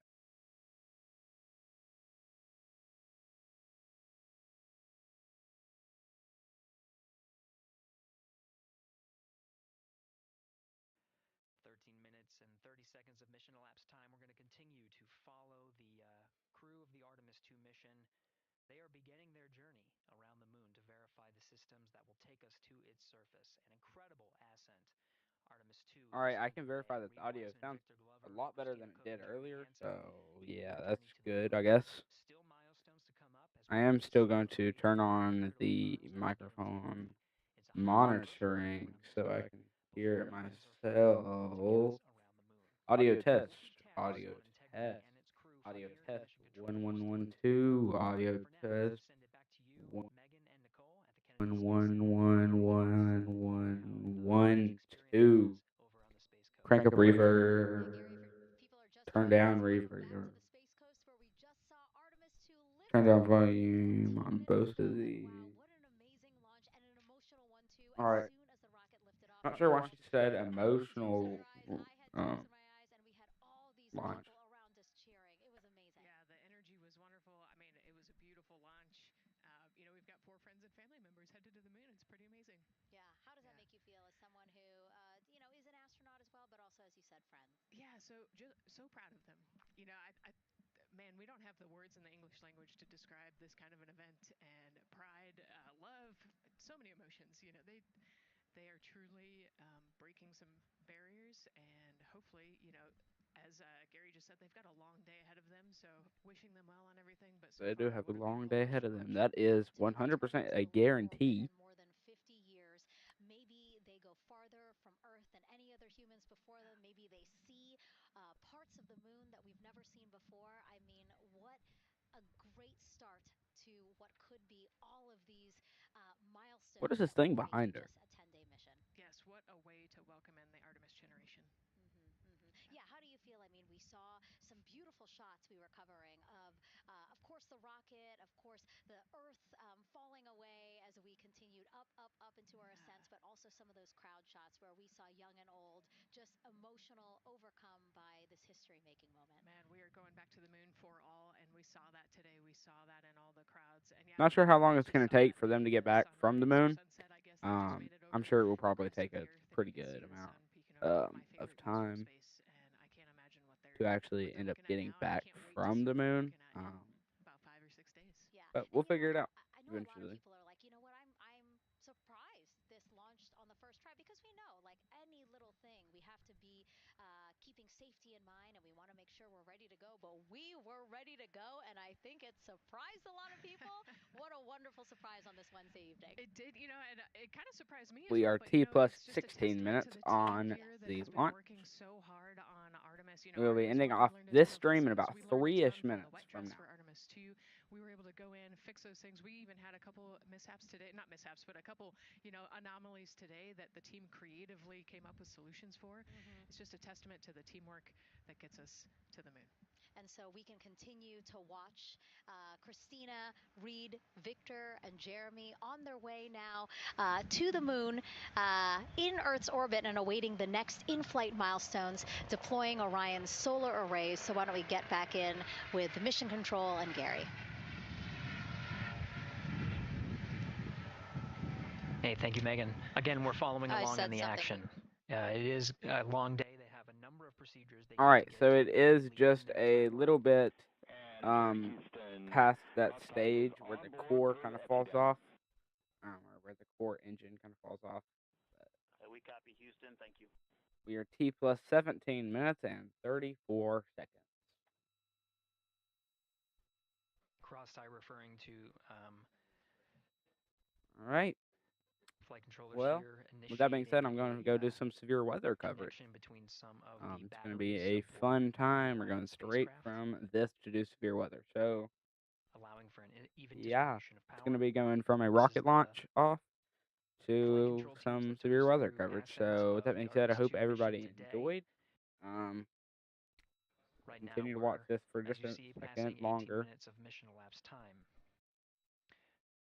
The Orion spacecraft integrity and the inner rim cryogenic propulsion system are maneuvering tail to sun. There's a lot of stuff that goes into making this happen. That's a lot of computers. In general, just a lot of screens and everything like that. There's a lot of electronics in this room to be able to put all this together. That's honestly pretty crazy. This occurred back in 1976. Commander Reed Wiseman verifying. It's obviously more reasonable and more believable that it occurred in 2026 again. And we will continue to give you some live updates on this as we move throughout the next few days in future videos on the channel here. But yeah, it's currently 441 miles away from the Earth, 240,000 away from the moon, traveling at 17,240 miles per hour. With that being said, I hope everybody enjoyed today's video, and I guess I will see you on the next stream. Make sure to tune into the stream later today, and I'll see you on the next one. With that being said, as always, be aware and prepare. Peace out, chat.